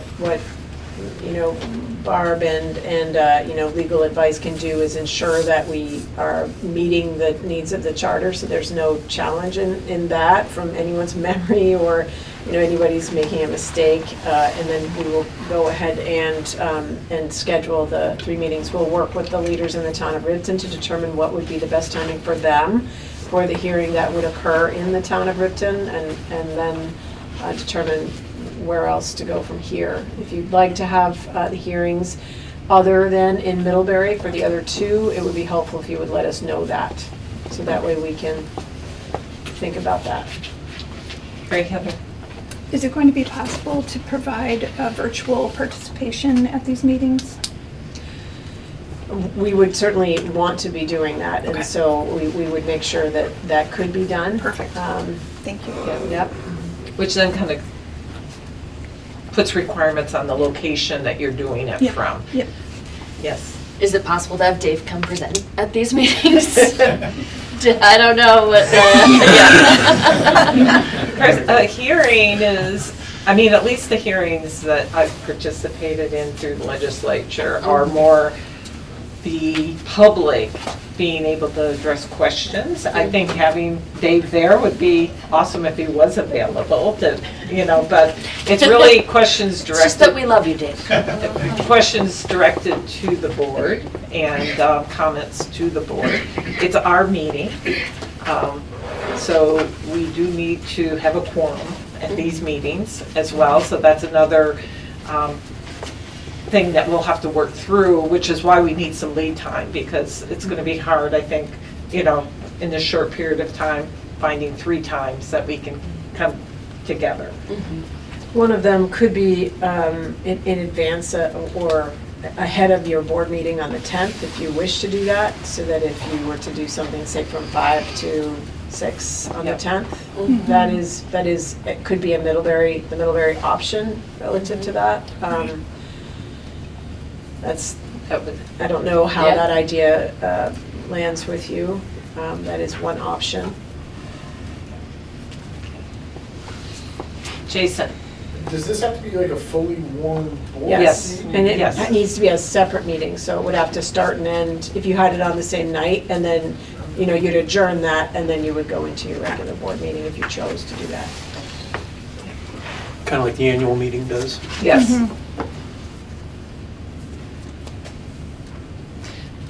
So I think first reaching out to Ripton, because I think it's good to do, really offer this to Ripton first. And then I think what we could do is maybe come up with some options for folks. We can do a doodle poll kind of situation, for the different choices that we have over the next several weeks. Does that work for folks? Yeah. Okay. Anything else that you need on that, or No. are we good? No. Okay. Nope. The last thing on the superintendent's agenda is the Act 73 update, and the only thing that I would want to just make sure that you're aware of is that tomorrow is the meeting of the redistricting task force. They are making public all 3 of the maps that they're working with, which will be the first time that we will have seen a regional high school map, as well as more thinking into sort of the BOSI's type map that they're discussing, and the CTE map. So that will be tomorrow all day. There's live stream information that I sent your way, and a public hearing at the end of that. After that meeting, there are only 2 remaining prior to when that redistricting task force finishes its work.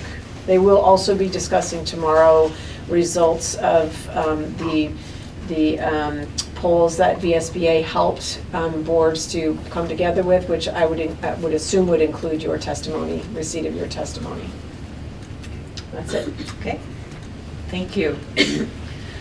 Next up, and thank you for your patience,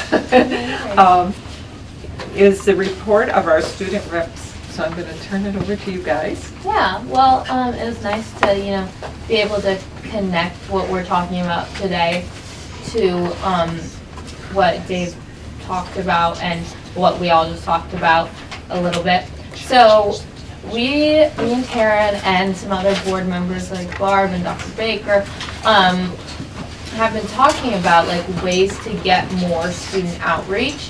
Because obviously me and Taryn do know a lot about what's going on at the high school, but I think a lot of the time there's just a divide between what happens at the elementary schools and even at the middle school. Like a lot of my friends have siblings there, so I can hear through that. But generally, I mean, honestly, sometimes the middle school will be doing these amazing things, or they'll be really on top of their game with food drives or different fundraisers and stuff that they're doing, and I'll hear about it and I'm like, wow, I feel kind of disconnected from that.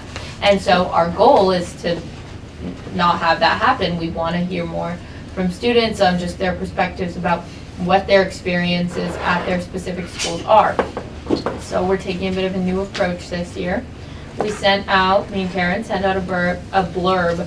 I don't know if you probably all saw it in the weekly spotlight, but I'll read it kind of summarized. But it says, student board reps to engage the broad ACSD student community. Alongside the school board as a whole, our student reps have been looking for ways to expand student voice and student outreach. As a result, Nava Glickman and Taryn Burns have created a plan to connect with students within each of the schools in our district in order to hear directly from students and gather feedback from each school community. They will begin reaching out to schools and administrators this week to find opportunities to connect with a body of interested students. And so what this is going to look like is hopefully talking with either student councils from those schools, because actually all of those schools have some form of student body of student representatives, whether Dr. Baker said it was either grade reps or a student council or something of the sort. And we're going to do that in the mornings because their school starts during our 0 hour period. So the first school that we reached out to is Salisbury, because that seemed very fitting and appropriate for right now.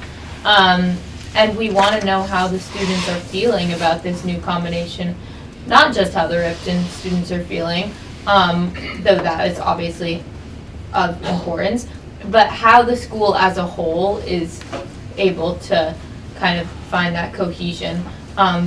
Because I think this is a big change for a lot of those students, and developmentally it's challenging to have a whole new group of people come in, and so it'll be good to hear from them. And I think young kids are really underestimated a lot of the time, but I think they're going to have really good feedback and be able to kind of honestly give more nuance to like what the board can be doing to help their school experience, because I mean that's what we're all here for, right? Like, you guys are on the board to make sure that kids can have a good time in school and have a positive experience.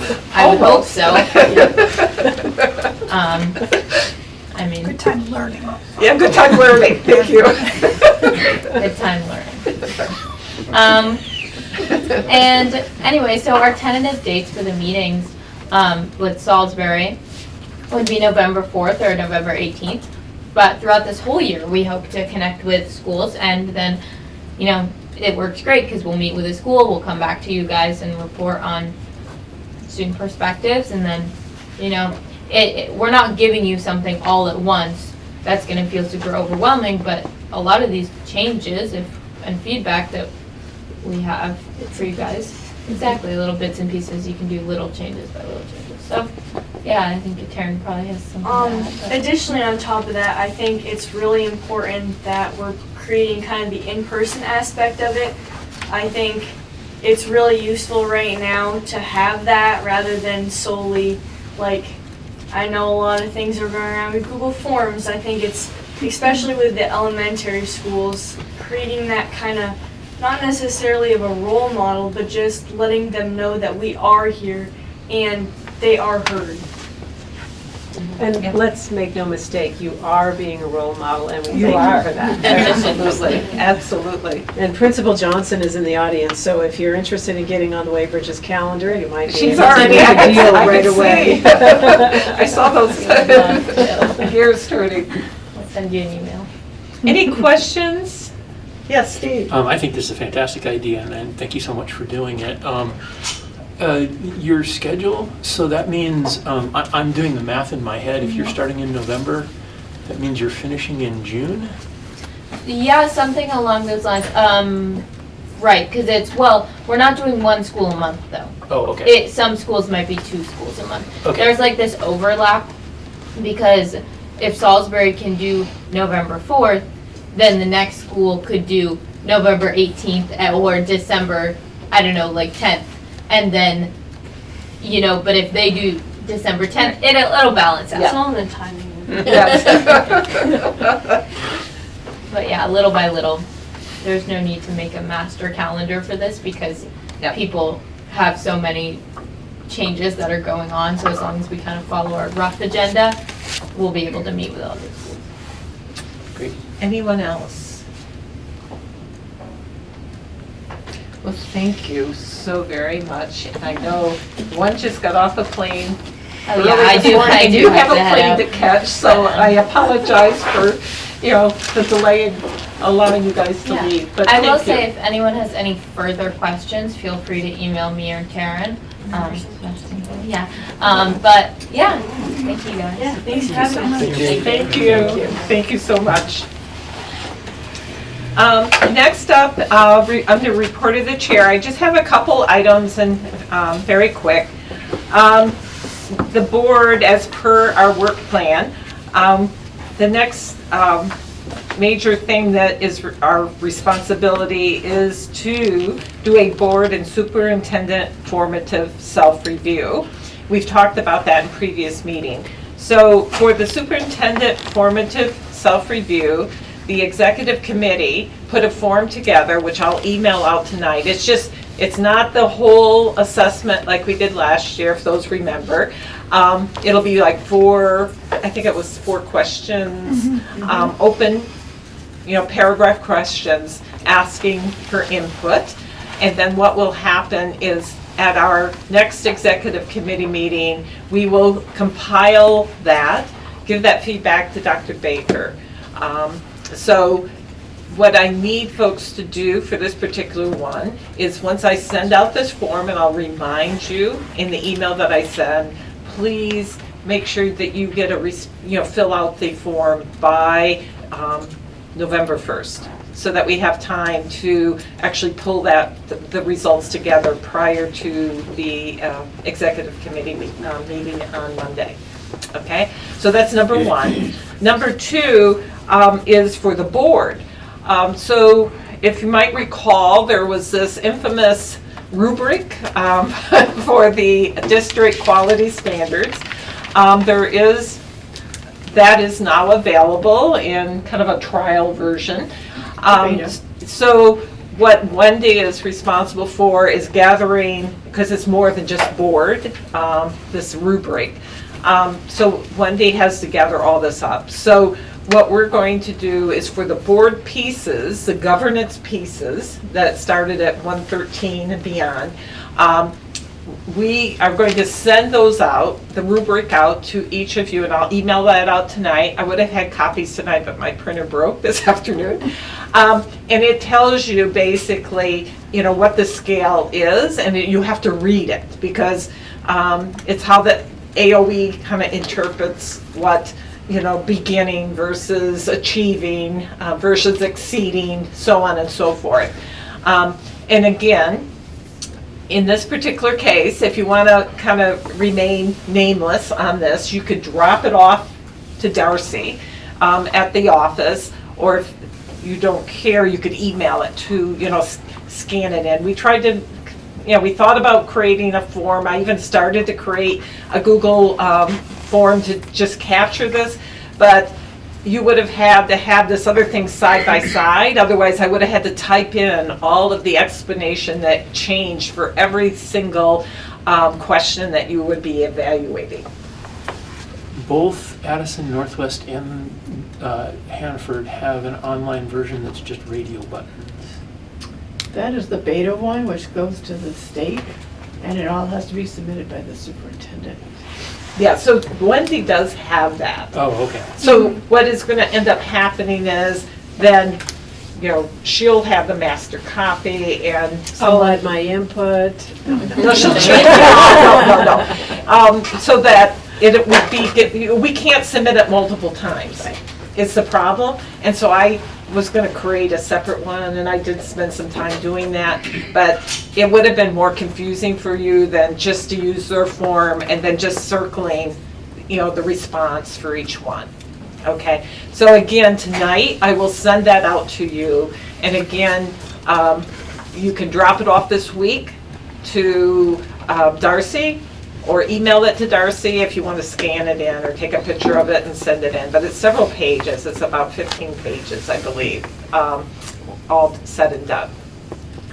Yes, Mary Heather. I just want to, so deadline for the superintendent one, and that will be a form, like a Google form with 4 questions. That one is the first. That's the first. Very important. Yes, that's very important. Super important. Yep. More important than the board one. Yep. And the deadline for the board one, do you have one in mind? I'm thinking we should just have it all the same, so it gets done, right? So it's this week that you drop it off at the district office. Okay. Can people meet that? Does that work? Well, the rubric, the bigger one for the state, doesn't have to be done until like November 20th. We have more time. Well, we have more time. That's when I need to submit it. Right, yeah, so but I mean, she needs some time to. But I mean, the formative piece for Dr. Baker is more yes time. But I think sometimes it's easier just to get it off our, so otherwise I'll have to keep sending emails to see if in fact folks have had a chance to do it.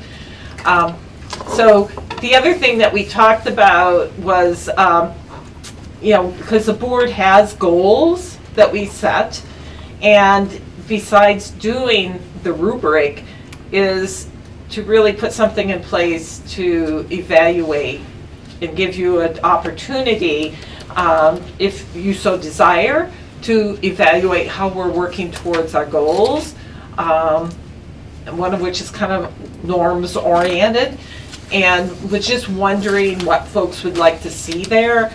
That could be a form that we do create. We were thinking of tagging it on along with this, and then decided, no, let's keep that separate, and we can talk about what the board desires, to do a self-eval on, how we're working towards our goals that we set, as well as in that third goal, which is kind of like how we participate, is really, looking at our norms.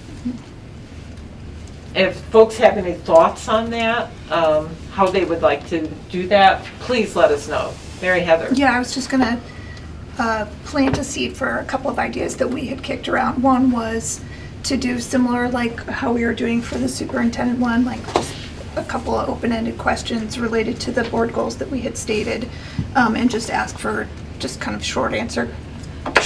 So that's one option. The other one was whether or not we wanted to have like a survey where we're specifically looking at our board norms and get a sense of how folks are feeling about how well we're adhering to our board norms.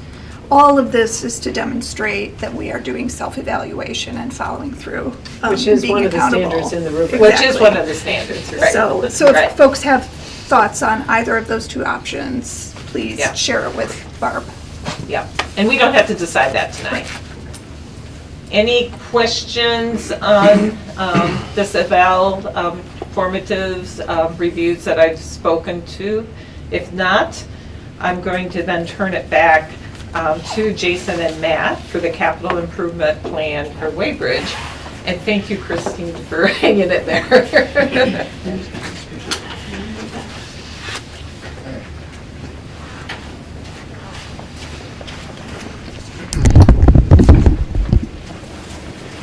Just get a screen share going here.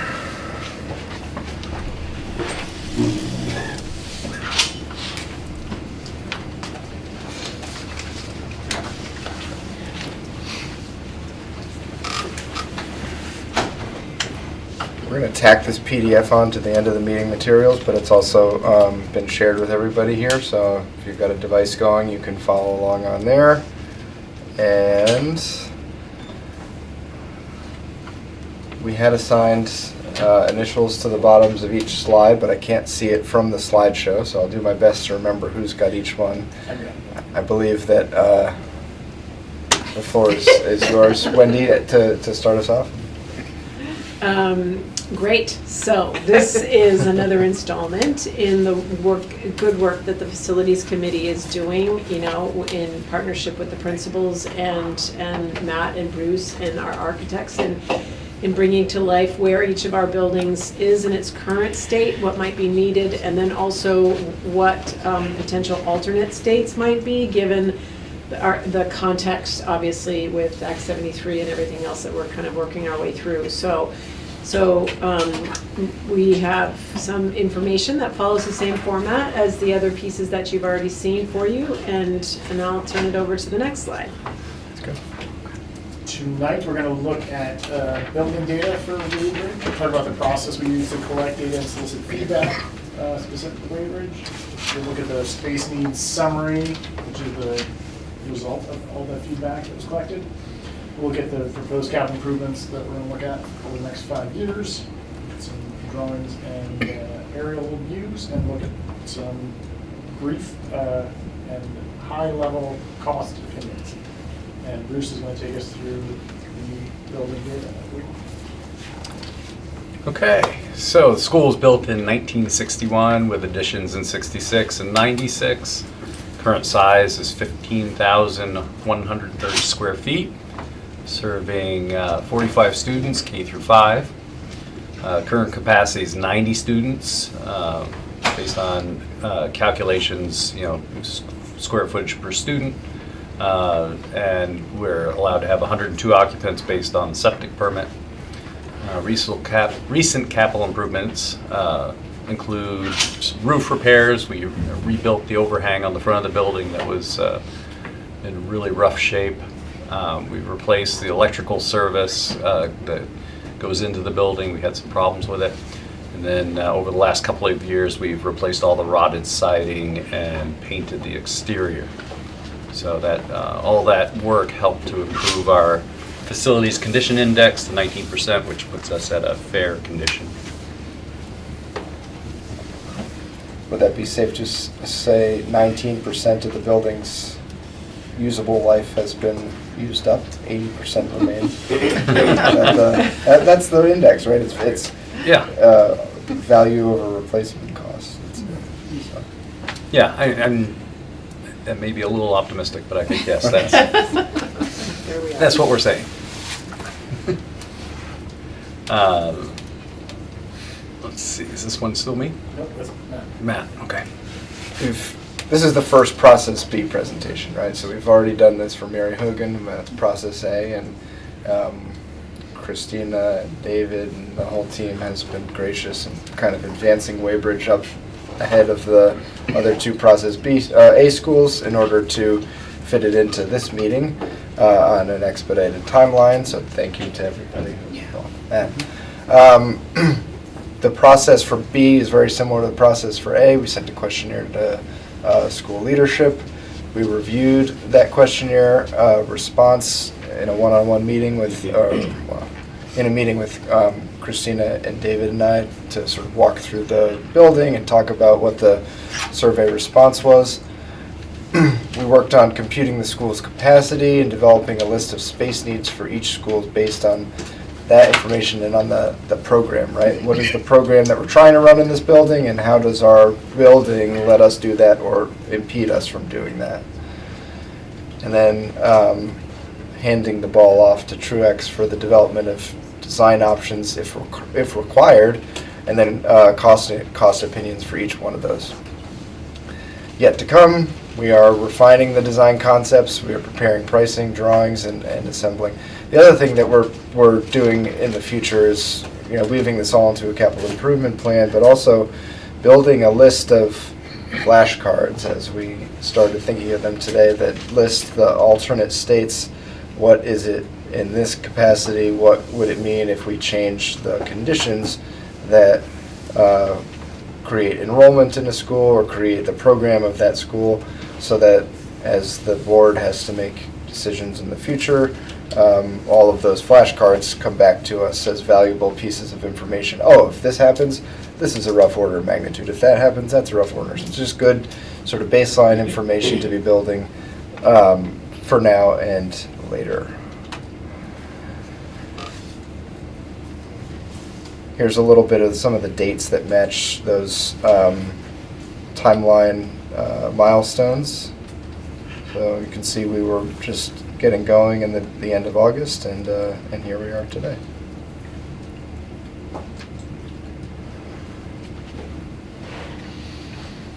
This is Wendy's slide officially. So Christina, correct me if I get anything wrong here. Oh, I will. I just want to make that public invitation. So, clearly the building currently has ample space to support its enrollment, 45 students. The art and Spanish share a classroom space, and music is taught in the multipurpose room. With resources stored in a closet and office space built for that purpose, which is one of the things I enjoyed learning about Weybridge. The building has 5 classrooms with a capacity for 90 students. 4 classrooms are in use right now, with 2 of them, right, being K1 classrooms that, so that can split apart if needed. The limiting factor in the building is the wastewater permit, which, as we said, only allows for 102 occupants. Were that to change, I think there's a possibility for that to change, which comes a little bit later on someone else's slide. Interestingly, a 3-acre property was purchased in 1986 1996 to add capacity to the septic system if needed. And all of the classrooms in Weybridge are multi-age, so a K1, a 2-3, and a 4-5, and have been for many years. How many years, Christina? I don't know, because they were that way before I started, and that was 30 years ago. Okay, so there we are. Yeah. So I'll pick up here. Given the current enrollment, the current state calls for no proposed renovations or additions. That's another way of saying that the school, as it's currently configured, has all of the facilities and space needs to cover the program that has been designed to operate in that building at the current capacity that it's being run. We also then wanted to look at the alternate state, so to maximize enrollment to 80 to 90 but not build any additions. What would that take? That would involve art, music, and Spanish would all be taught in a multi-purpose room or in a regular classroom. We would still require multi-age classrooms. More specialists would be required, and they would struggle, I think, to find enough space to have individual areas for things like student services, intervention. Although we have in the past. Have in the past. Yeah, because we had over 100 students at one point. Yeah. And so Christina, if your enrollment were to change to that level, you would probably have 2 K1s, 2 2-3s, and 2 4-5s? I don't know that.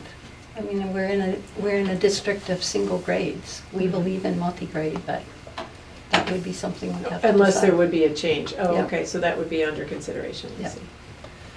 The other hypothetical alternative state was a 6-classroom K-5 model that approached 125 student capacity.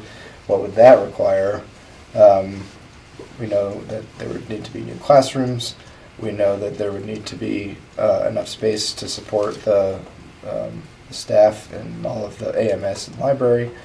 We were looking at a possible kitchen expansion, especially the storage space, and then that additional septic capacity. So tying into a new septic system that would be designed at that satellite parcel that was purchased in '96 in order to overcome that bottleneck in the design. All right, so this is a aerial view of the school in its current condition. And that parcel for the alternate septic isn't even on this picture. It's just south of Jamie's house. So. It is just south of your house. Okay. It's the first time hearing about it. An open field. Oh, yeah, okay. Yep. Oh, yeah. Is that? No. Yeah, I mean, it's right around the cemetery and sort of where the ACSD logo is. Yep. All right. Let's look at the floor plan. Okay, so this is the existing floor plan and how we currently use the space. I'll defer to you to make sure it's all correct. But It's all correct. all right. So, and then if we were to expand to the larger enrollment, we do have a floor plan that would depict that. So this would add classrooms on the south side of the east wing and bump out the kitchen space to accommodate the needed storage and refrigeration capacity to serve the larger population. It's about 3,000 square feet total, and Christina, I know that it was a conversation around those 2 front classrooms being used for K1. Is that something you wanted to speak to in terms of, is that where we? What my thinking was, I'm not sure if this is the question you're asking. I would shift, they wouldn't be K1. I would be leave K1 there and put all of the classrooms on the wing, right? Yeah, that's So then, because right now, what's 1 on here would be right next to where music, et cetera, happens, and there is some sound issues there. So was it in arts in Yeah. here? Yeah. Student services, and then Gotcha. Yep. K5 Yep. in this wing? Yeah. That was how we.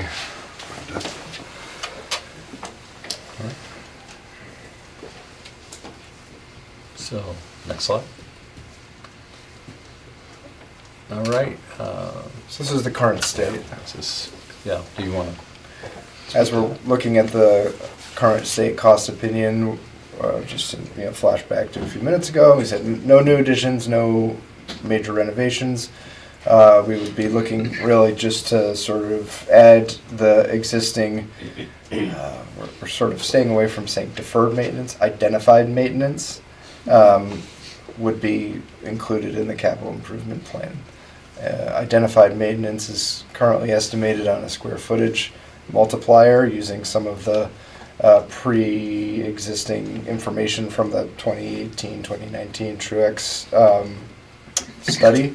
We know today that the majors included in that 1.9 million would be a new HVAC system, a replacement of the oil tank, and replacement of windows throughout the building. Those would be three sort of driver projects leading to that identified repair and maintenance need.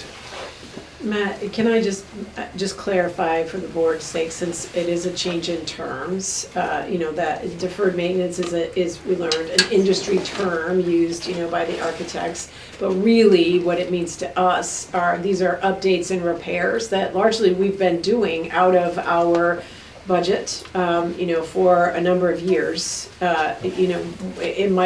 It might include striping of a parking lot, or it might include painting, it might include bigger things, as Matt just mentioned, or other just sort of updates that have taken place, like the replacement of a piece of kitchen equipment or whatnot. So these actually are things that this district has invested heavily in all of its buildings, over time, and that's an estimate of if we were to do everything that we can imagine that Weybridge would like in one single year, it might approach something like that estimate. Typically, those things are spread out over time. Is that correct? Have I got that right? Yeah, I mean, that was based on 1s and 2 priorities, so it wasn't necessarily the wish list, but it's, yeah. Obviously, there's also the scenario where if you're there with a full construction crew putting on an addition, you might have some other things that you can check off in a much more efficient process. So, you're sort of you're in a holding pattern until you have a window of opportunity that presents itself for a few different reasons. Then you can go in and sort of optimize all of the refurbishment in one fell swoop, maximize your efficiency of costs in that scenario, and take advantage of it. So that's the current state. We also, we're looking at what the alternate state would be. So this is, again, that maximizing effect of solving for everything, including the septic expansion. In this model, we would have the same updates and repairs to the existing 15,000 square feet, because those don't go away. The new addition, you can see there, 2.9 million for those 3,000 square feet. And then the renovations, we think would be to amend some of the walls and doors and things like that for the current layout, because in that larger scale you would need to segment some of the office and sort of service rooms differently, and do a little bit of renovation work that didn't fall into new addition, but it also didn't fall into those identified maintenance projects. So that's that little line item in the middle there. So you can see there's a major difference, obviously, in the two states, both of which I think are important for the capital improvement planning process and for building our library of information that's going to help make good, informed decisions about our buildings. Christina, did we miss anything? Was there anything that you wanted to share about the process or about the building that hasn't come to life yet? No, I think the process has been quite lovely. I don't think the building has been looked in that way, in terms of how does it support students. I think probably since the time of the 1996 renovation, because it's usually been, what systems need to get fixed, as opposed to how does it work. And the building actually, of course, right now with the number of students, works incredibly well. And then we have the experience of having had many more students, and it worked incredibly well then too. And I think even within current standards. So. Great. Thank you. That's our last slide, so any questions? Questions?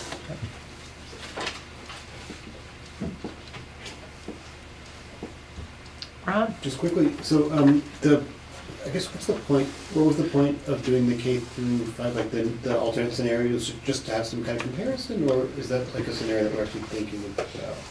Comparison would be one angle of looking at it, but also like strategic advantage of understanding the interconnectedness of all of the school buildings and how the facilities needs of each relates to the other. So, if you were to say, oh, you need to have swing schools available so that while you're heavily renovating a school and it's going to take part of the school year, you need to put those kids somewhere. Well, now we know that there are pre-existing conditions which says once you hit 102 kids in Weybridge, you might run into some issues, right? And so a lot of these things depend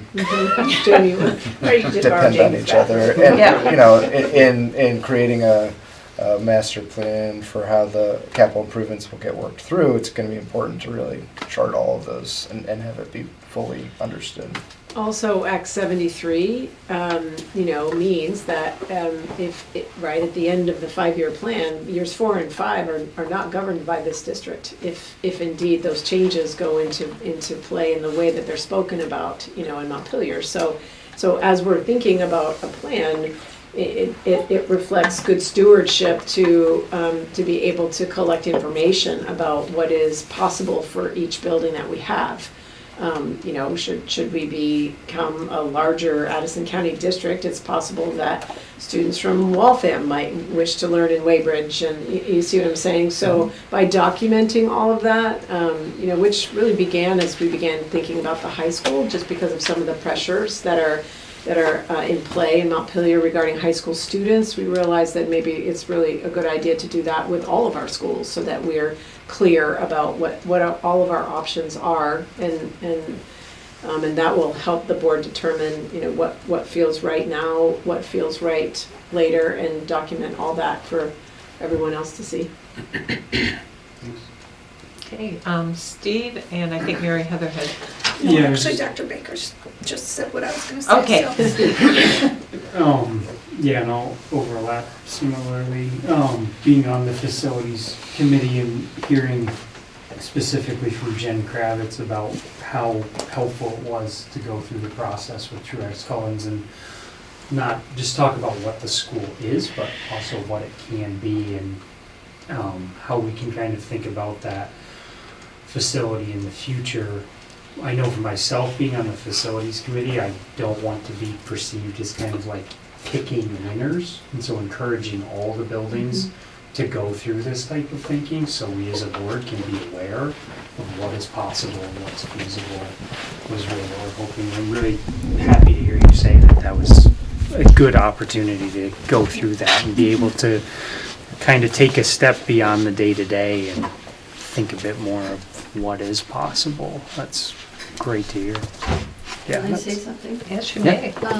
I think the other part is that it's the first time I've experienced that Mary Hogan's gone through the process, we've gone through the process, everybody's going through the process, so we actually are more looking at it as a tapestry instead of like this silo and this silo. Mm-hmm. That seems really, really important to me.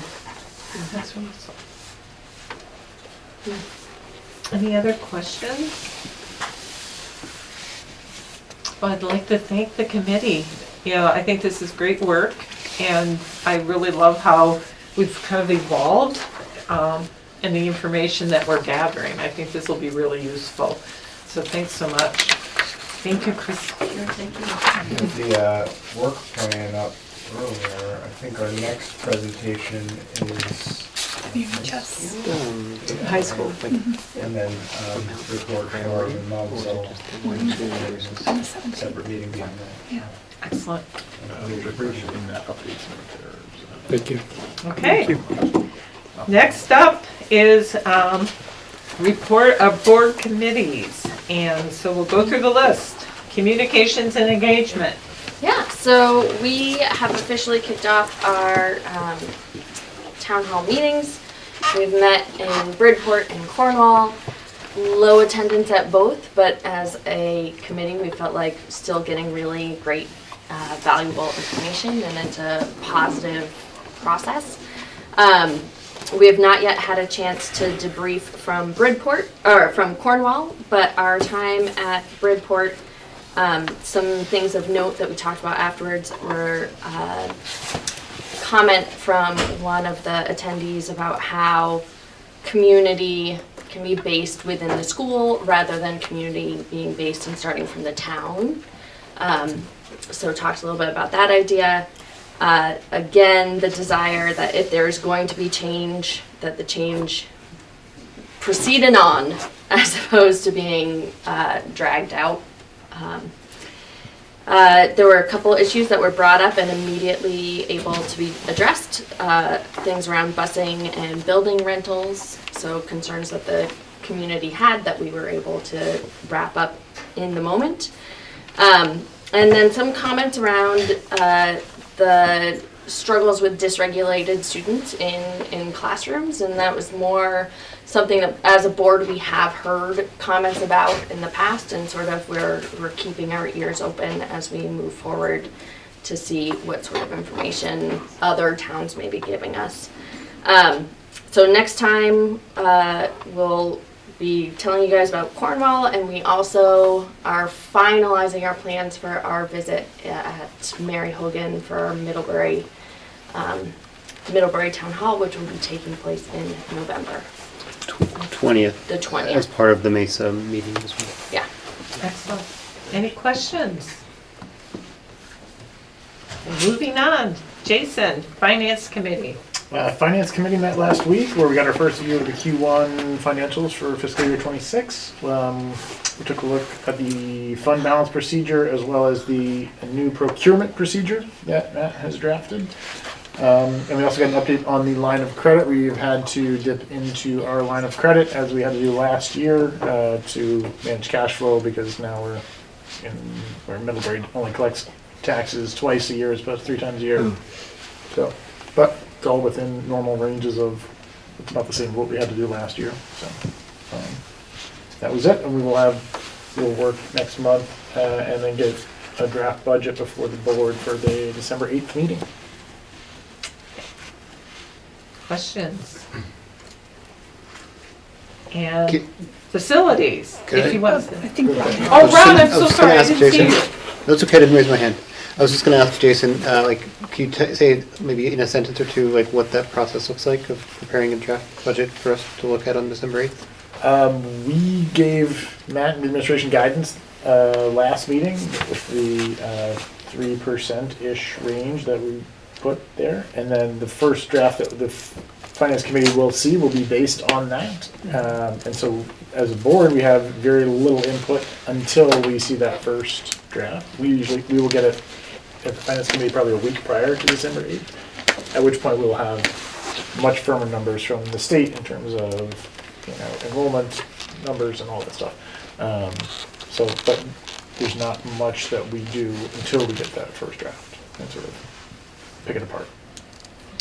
Since Ron wasn't here and others weren't here, we had a lot of presentations on the equity-based budgeting process. So I'm wondering, Matt, do you think it would be worthwhile for folks to go back and just look at the last year's presentations? Mm-hmm. Because it really then described the various different building blocks that we moved to. It was like a totally new way of doing budgeting for us. That would give you a foundation, and then the new budget is built on top of that. So if needed, I'd be happy to work with Matt to identify, these would be really good presentations to look at. We could even find them on MCTV. When it was presented at the board meeting. Did I do okay? Yeah, okay. So that you could actually listen. That's 11 discs. Excellent sleep aid. Yeah, exactly. Yeah, so why don't we do that as prep, to really help. I think that would, because that was a big deal. We went through a lot in just learning that. Mary Heather. Well, and also on our website, there is under the district tab there's FY26 budget development, and so all of that stuff is all compiled there as well. Yeah. So there's. So maybe, though, it might be helpful if we made a recommendation, at a minimum, look at this, and that, and, from an educational perspective. Thanks. There was a lot of architectural development of the block system last year. We're going to go back to that this year, which is good because it's the same model twice, and so yes, thank God, familiarity right? there. And so, yeah, I would say that's a good thing to develop some basic understanding. Yep. Let's do that. Excellent. Next up is policy committee, and I turn it over to Jamie. Facilities. Oh, I'm so sorry. See, I'm so sorry. I said Very it. quick, It you've looks seen like what we've been working on. The next presentation we're going to do is on November 10th. We're going to talk about the high school. That's it. Excellent. Sorry about that. Next is, I'm trying to move this, policy committee. Great. Laura, do you want to start by talking about the 823?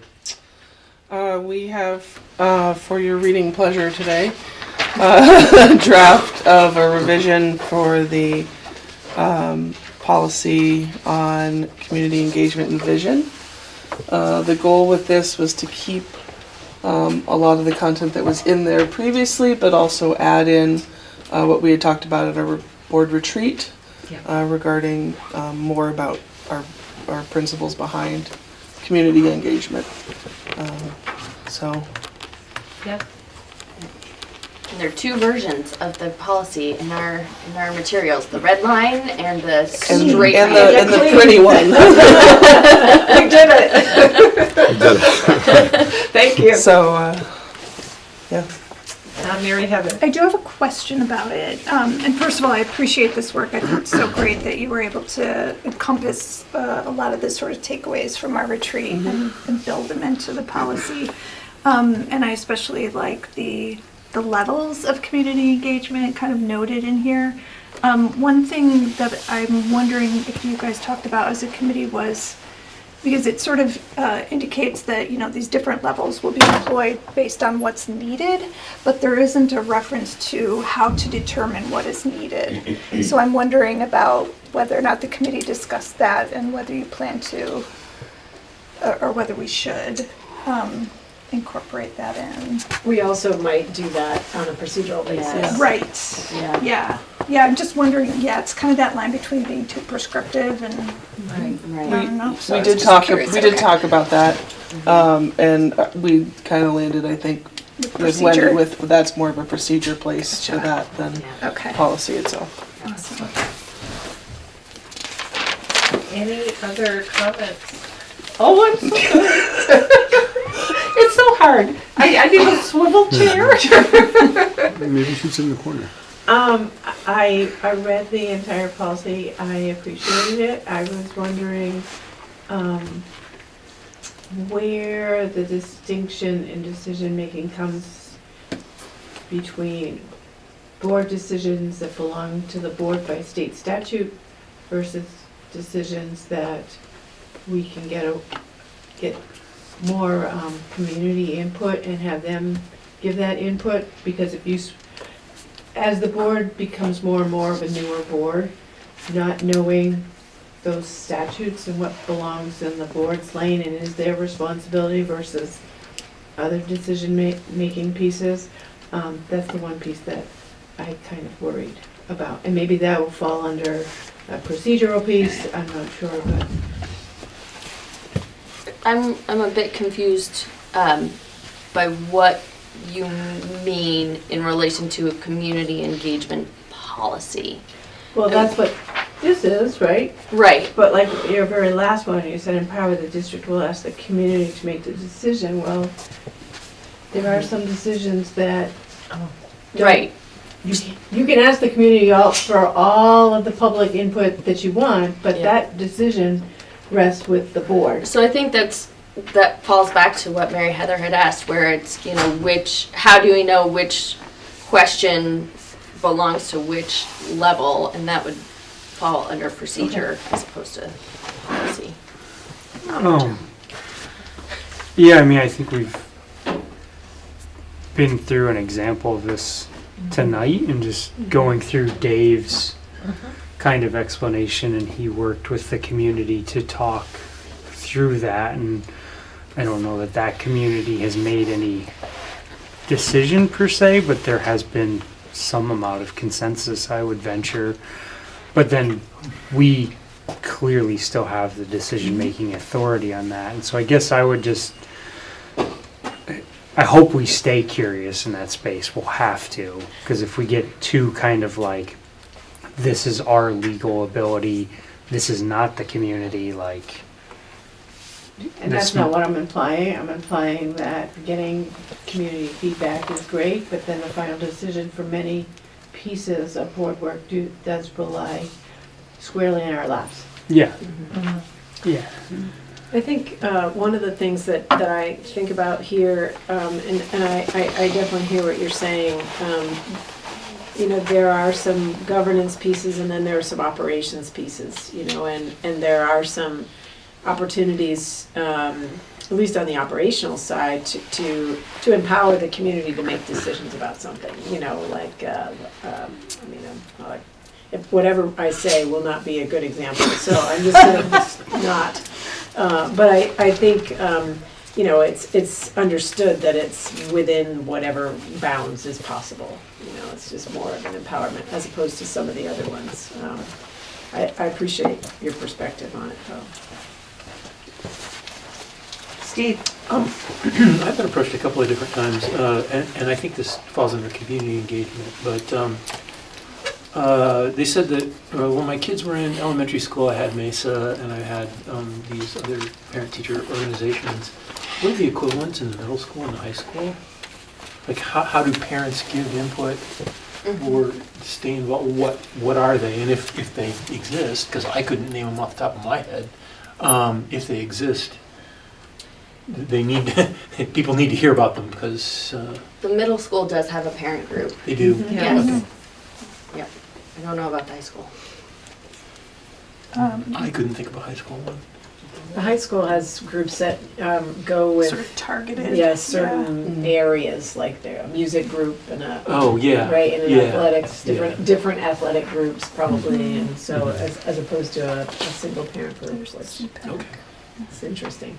Yeah, because they said, like, I wanted to say something about the schedule, but I didn't know who to tell, you know, so. Is there something about the policy that? Well, that's kind of what you were talking about. So when we talk about community engagement, it always seems to me to be a little nebulous, that how is this done? And is it done, because if it's done through the community engagement group, is there a formal process? Because I know that when you channel things through something like the one that I know, MESA, they talk about it and then they pass it on to the administration, or the administration is at those meetings. I mean, they hear it. So I couldn't think of a mechanism that was like that, like an umbrella organization that was like that for the middle school or the high school. But you say there's one at the middle school. So Yeah, Friends of Moms. Friends of Moms, okay. And you know, for me, when this is board policy, right? So it's really setting policy for how we operate, right, as a governance body as well. In the district. And how, in the district, right. It's not just, it's not just the board. Yeah. But we don't form the MESA groups, right? Right. Yeah. Right. But it is an avenue of community Input. engagement. Yes. And so I didn't know if that ends at the end of the elementary school periods. Okay. Others? Yeah, just one other thing. So basically, from this, we're going to bring this back for a second read in 2 weeks. Okay. Is that cool? And the other thing that we're talking about tonight is C30. some of you, all of you should know by now, know that we did this survey of district families about the C30 school residence policy. The reason we did that, I even wrote it down, is because for a long time we were we were making assumptions about what people think about the school residence policy. And we ourselves, I think as a committee, were vacillating for a long time about what the utility and future and potential of this policy was. So eventually we decided we would just ask people what they were thinking about it. This is also, I guess, related to our engagement activities.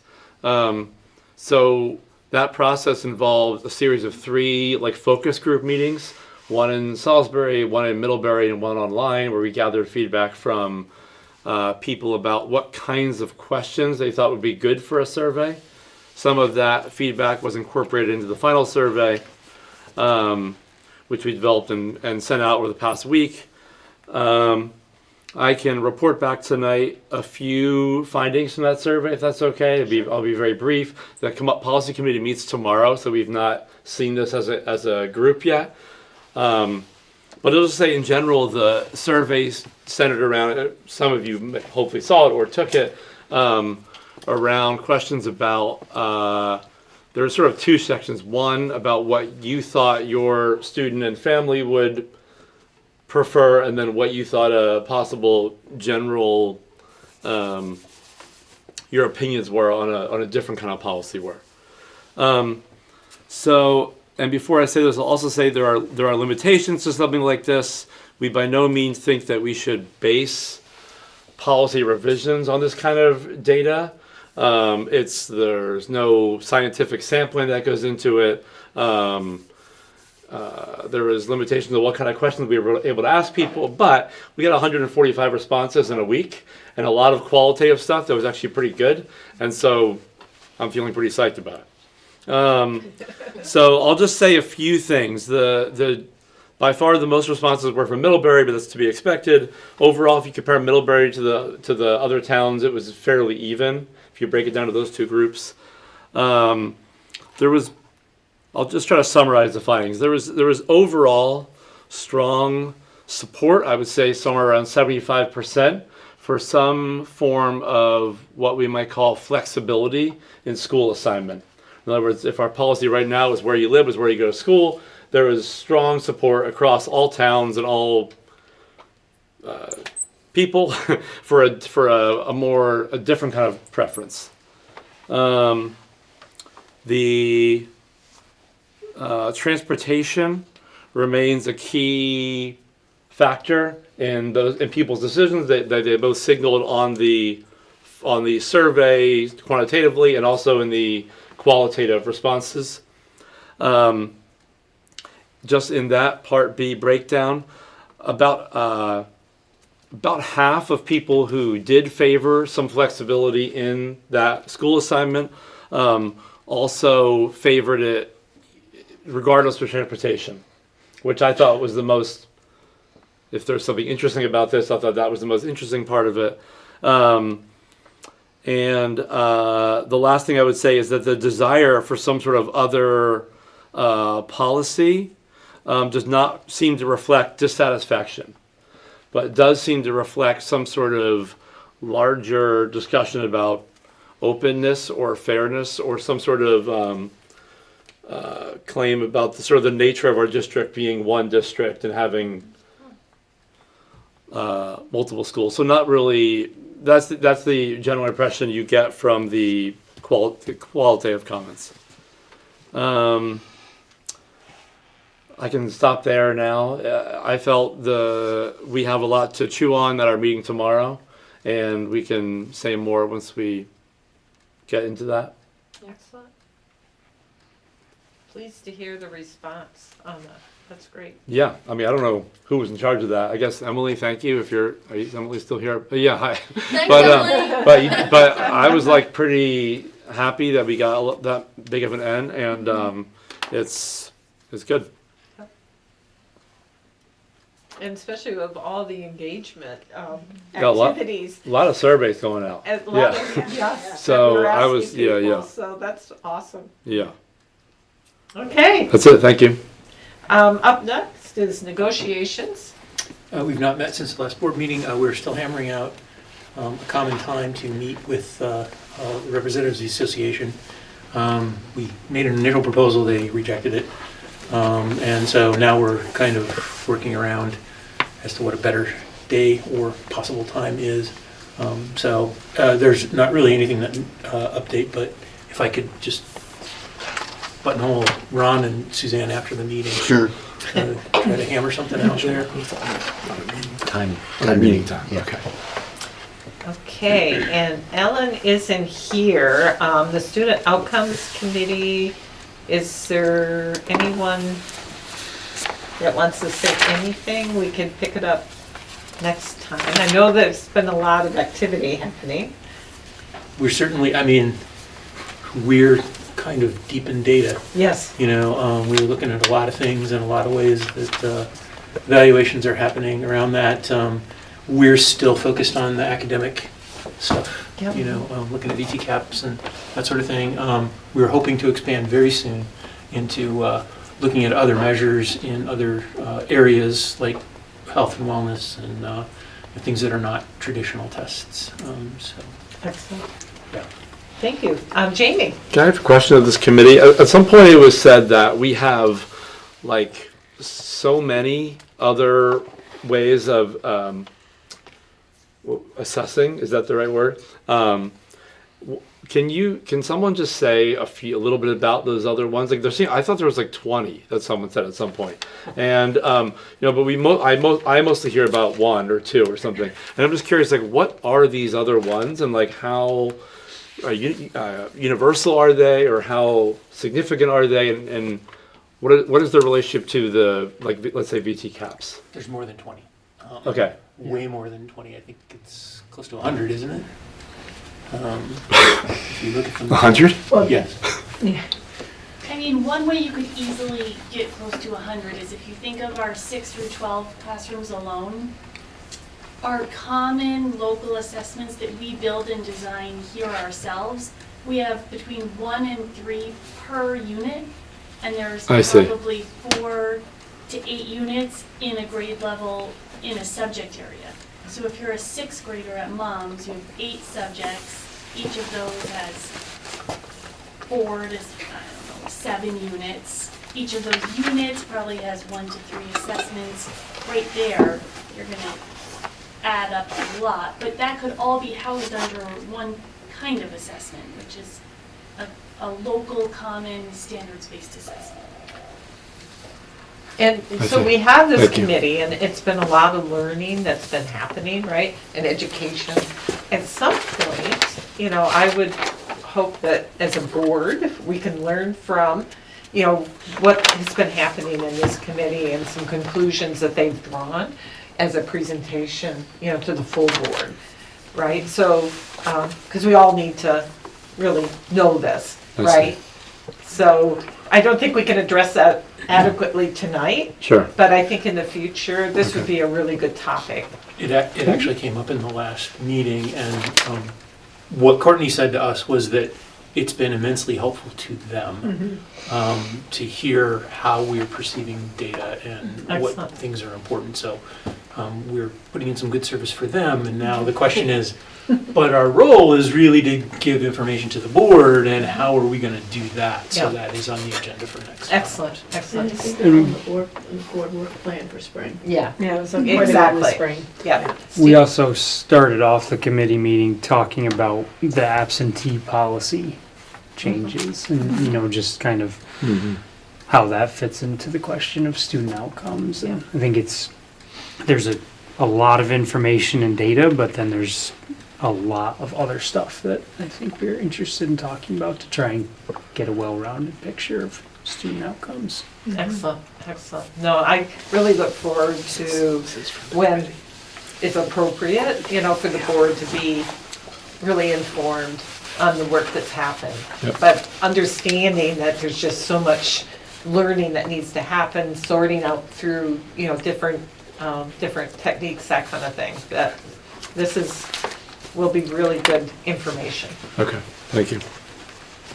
Okay, next up, and thank you, Steve, for giving that synopsis. The Hannaford Career Center.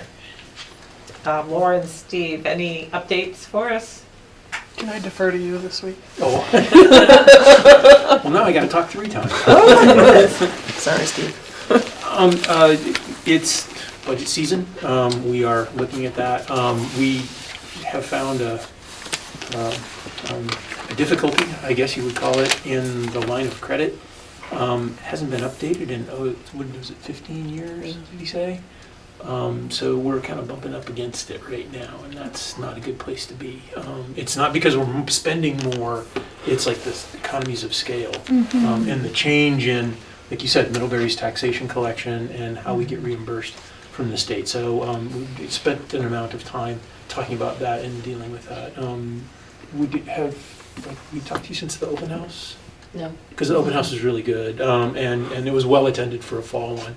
Because the fall one, the culinary arts doesn't feed people. But in the spring one, since there's food there, you get a lot of people. But it was really well attended for the fall one, and there's all kinds of discussion, as there is on this board, about how the redistricting stuff is going to affect Hannaford in particular, because it's one of only 3 technical centers that's built like that. The rest of them are kind of under the umbrella of the school district already. And so it's kind of a tail wagging the dog in those cases, or in our case. We have 3 sending districts that really don't have a lot of control over several things. The one thing is that they send the students, but Hannaford sets the tuition rate and how much the cost per student is, and so it's about expanding how many students can be brought in to try to bring that rate down. But there's a lot of technical stuff about finance and budget that is applicable to the Career Center and how it works, but less so to the budget that's happening here. So. And there's capacity within the programs at the technical center that we could take a whole bunch of more students without any additional costs. So if we could do that, if any of this redistricting works in our favor, to be able to pull from a larger area and increase our number of students, the tuition rate per student would drop. Which would be beneficial. Mary Heather. Do you, how did the Career Center, if it did, submit testimony or input into the redistricting task forces? So Nicole is very involved, and she has been to many of those meetings. I mean, in person. So she's offered testimony there. She's also offered testimony at the various house committees that have been meeting on this. And so she's pretty. Did the board though? Did the board? No. We didn't submit the equivalent of what you did. We were working on the other thing that we're doing now. We just finished doing that for her to be able to submit what the state reporting requirements on the board's performance. Okay. Sometimes can't respond quite as quickly to stuff like that, being on a once-a-month schedule. Yeah, true. Next up is our CPAC update. Yeah, so CPAC met and elected its CPAC board. Basically, the same folks are serving in the same roles. Confirmed an October event, which was supposed to be for tomorrow, but has been canceled due to illness. So hopefully will be rescheduled soon. And it's kind of the kickoff event to introduce our new district leadership to the rest of the CPAC community. So the other thing was just kind of making a plan to streamline the school year meeting schedule, and then they discussed doing some fundraising to cover CPAC costs. So hopefully, I mean, obviously the big thing is to try to get this event rescheduled so that we can stay on track with the meeting schedule that they had in mind. And after this event, the next thing was to be kind of have a parent-only gathering so folks can just talk very freely about questions and concerns advocating for their kids, knowing what their rights are, those sorts of things. So. Excellent, okay. Next up is VSBA update, and I finally updated the agenda. Their conference is Wednesday evening and all day Thursday, and last time I heard, they were feeling that the number of school board members that had registered was quite low, and they did a last minute push, and I don't know how many additional school board members they were able to get, but registration is closed now permanently, and if someone is registered and can't make it, you've also missed the cutoff window, so if you don't want your district to lose the money, you need to find somebody to replace you. So that's about all I've got on that right now. Okay, Middlebury Community TV, monthly board meetings as well. Right now, it's kind of focused on budget for next year, and I know Kurt, he did meet with Dr. Baker and was really pleased with the conversation they had, and really talking the role that MCTV has within our district and the services that they provide. So in fact, on the last board meeting, he was really praising the board and our district leadership, which was very, very nice. So, and that was it. So next up is our second public comment period. No public in the room. Is there anyone online? Yes. If anyone would like to make a public comment, please raise your Zoom hand.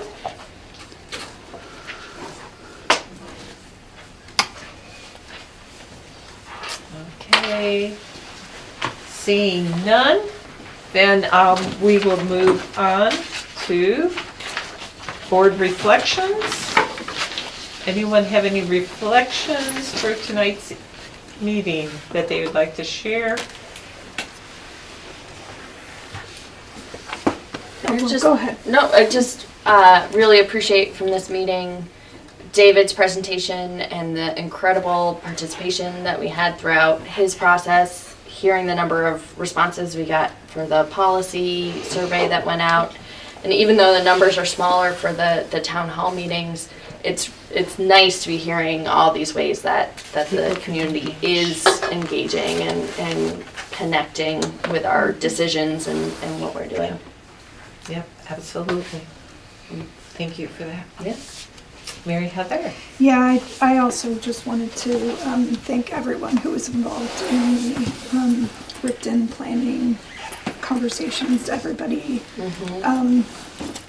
It was just an extraordinary task to tackle with so much history and emotion, and I just really appreciate everyone who was involved in that, and really feel for folks in the community. I know it's hard, it's really hard, and I just want to acknowledge it and express appreciation for everyone involved. Thank you. Anyone else? All right. So I would entertain a motion for adjournment, though. Anyone? So moved. So moved. A second? Second. Okay. Thank you. Appreciate it.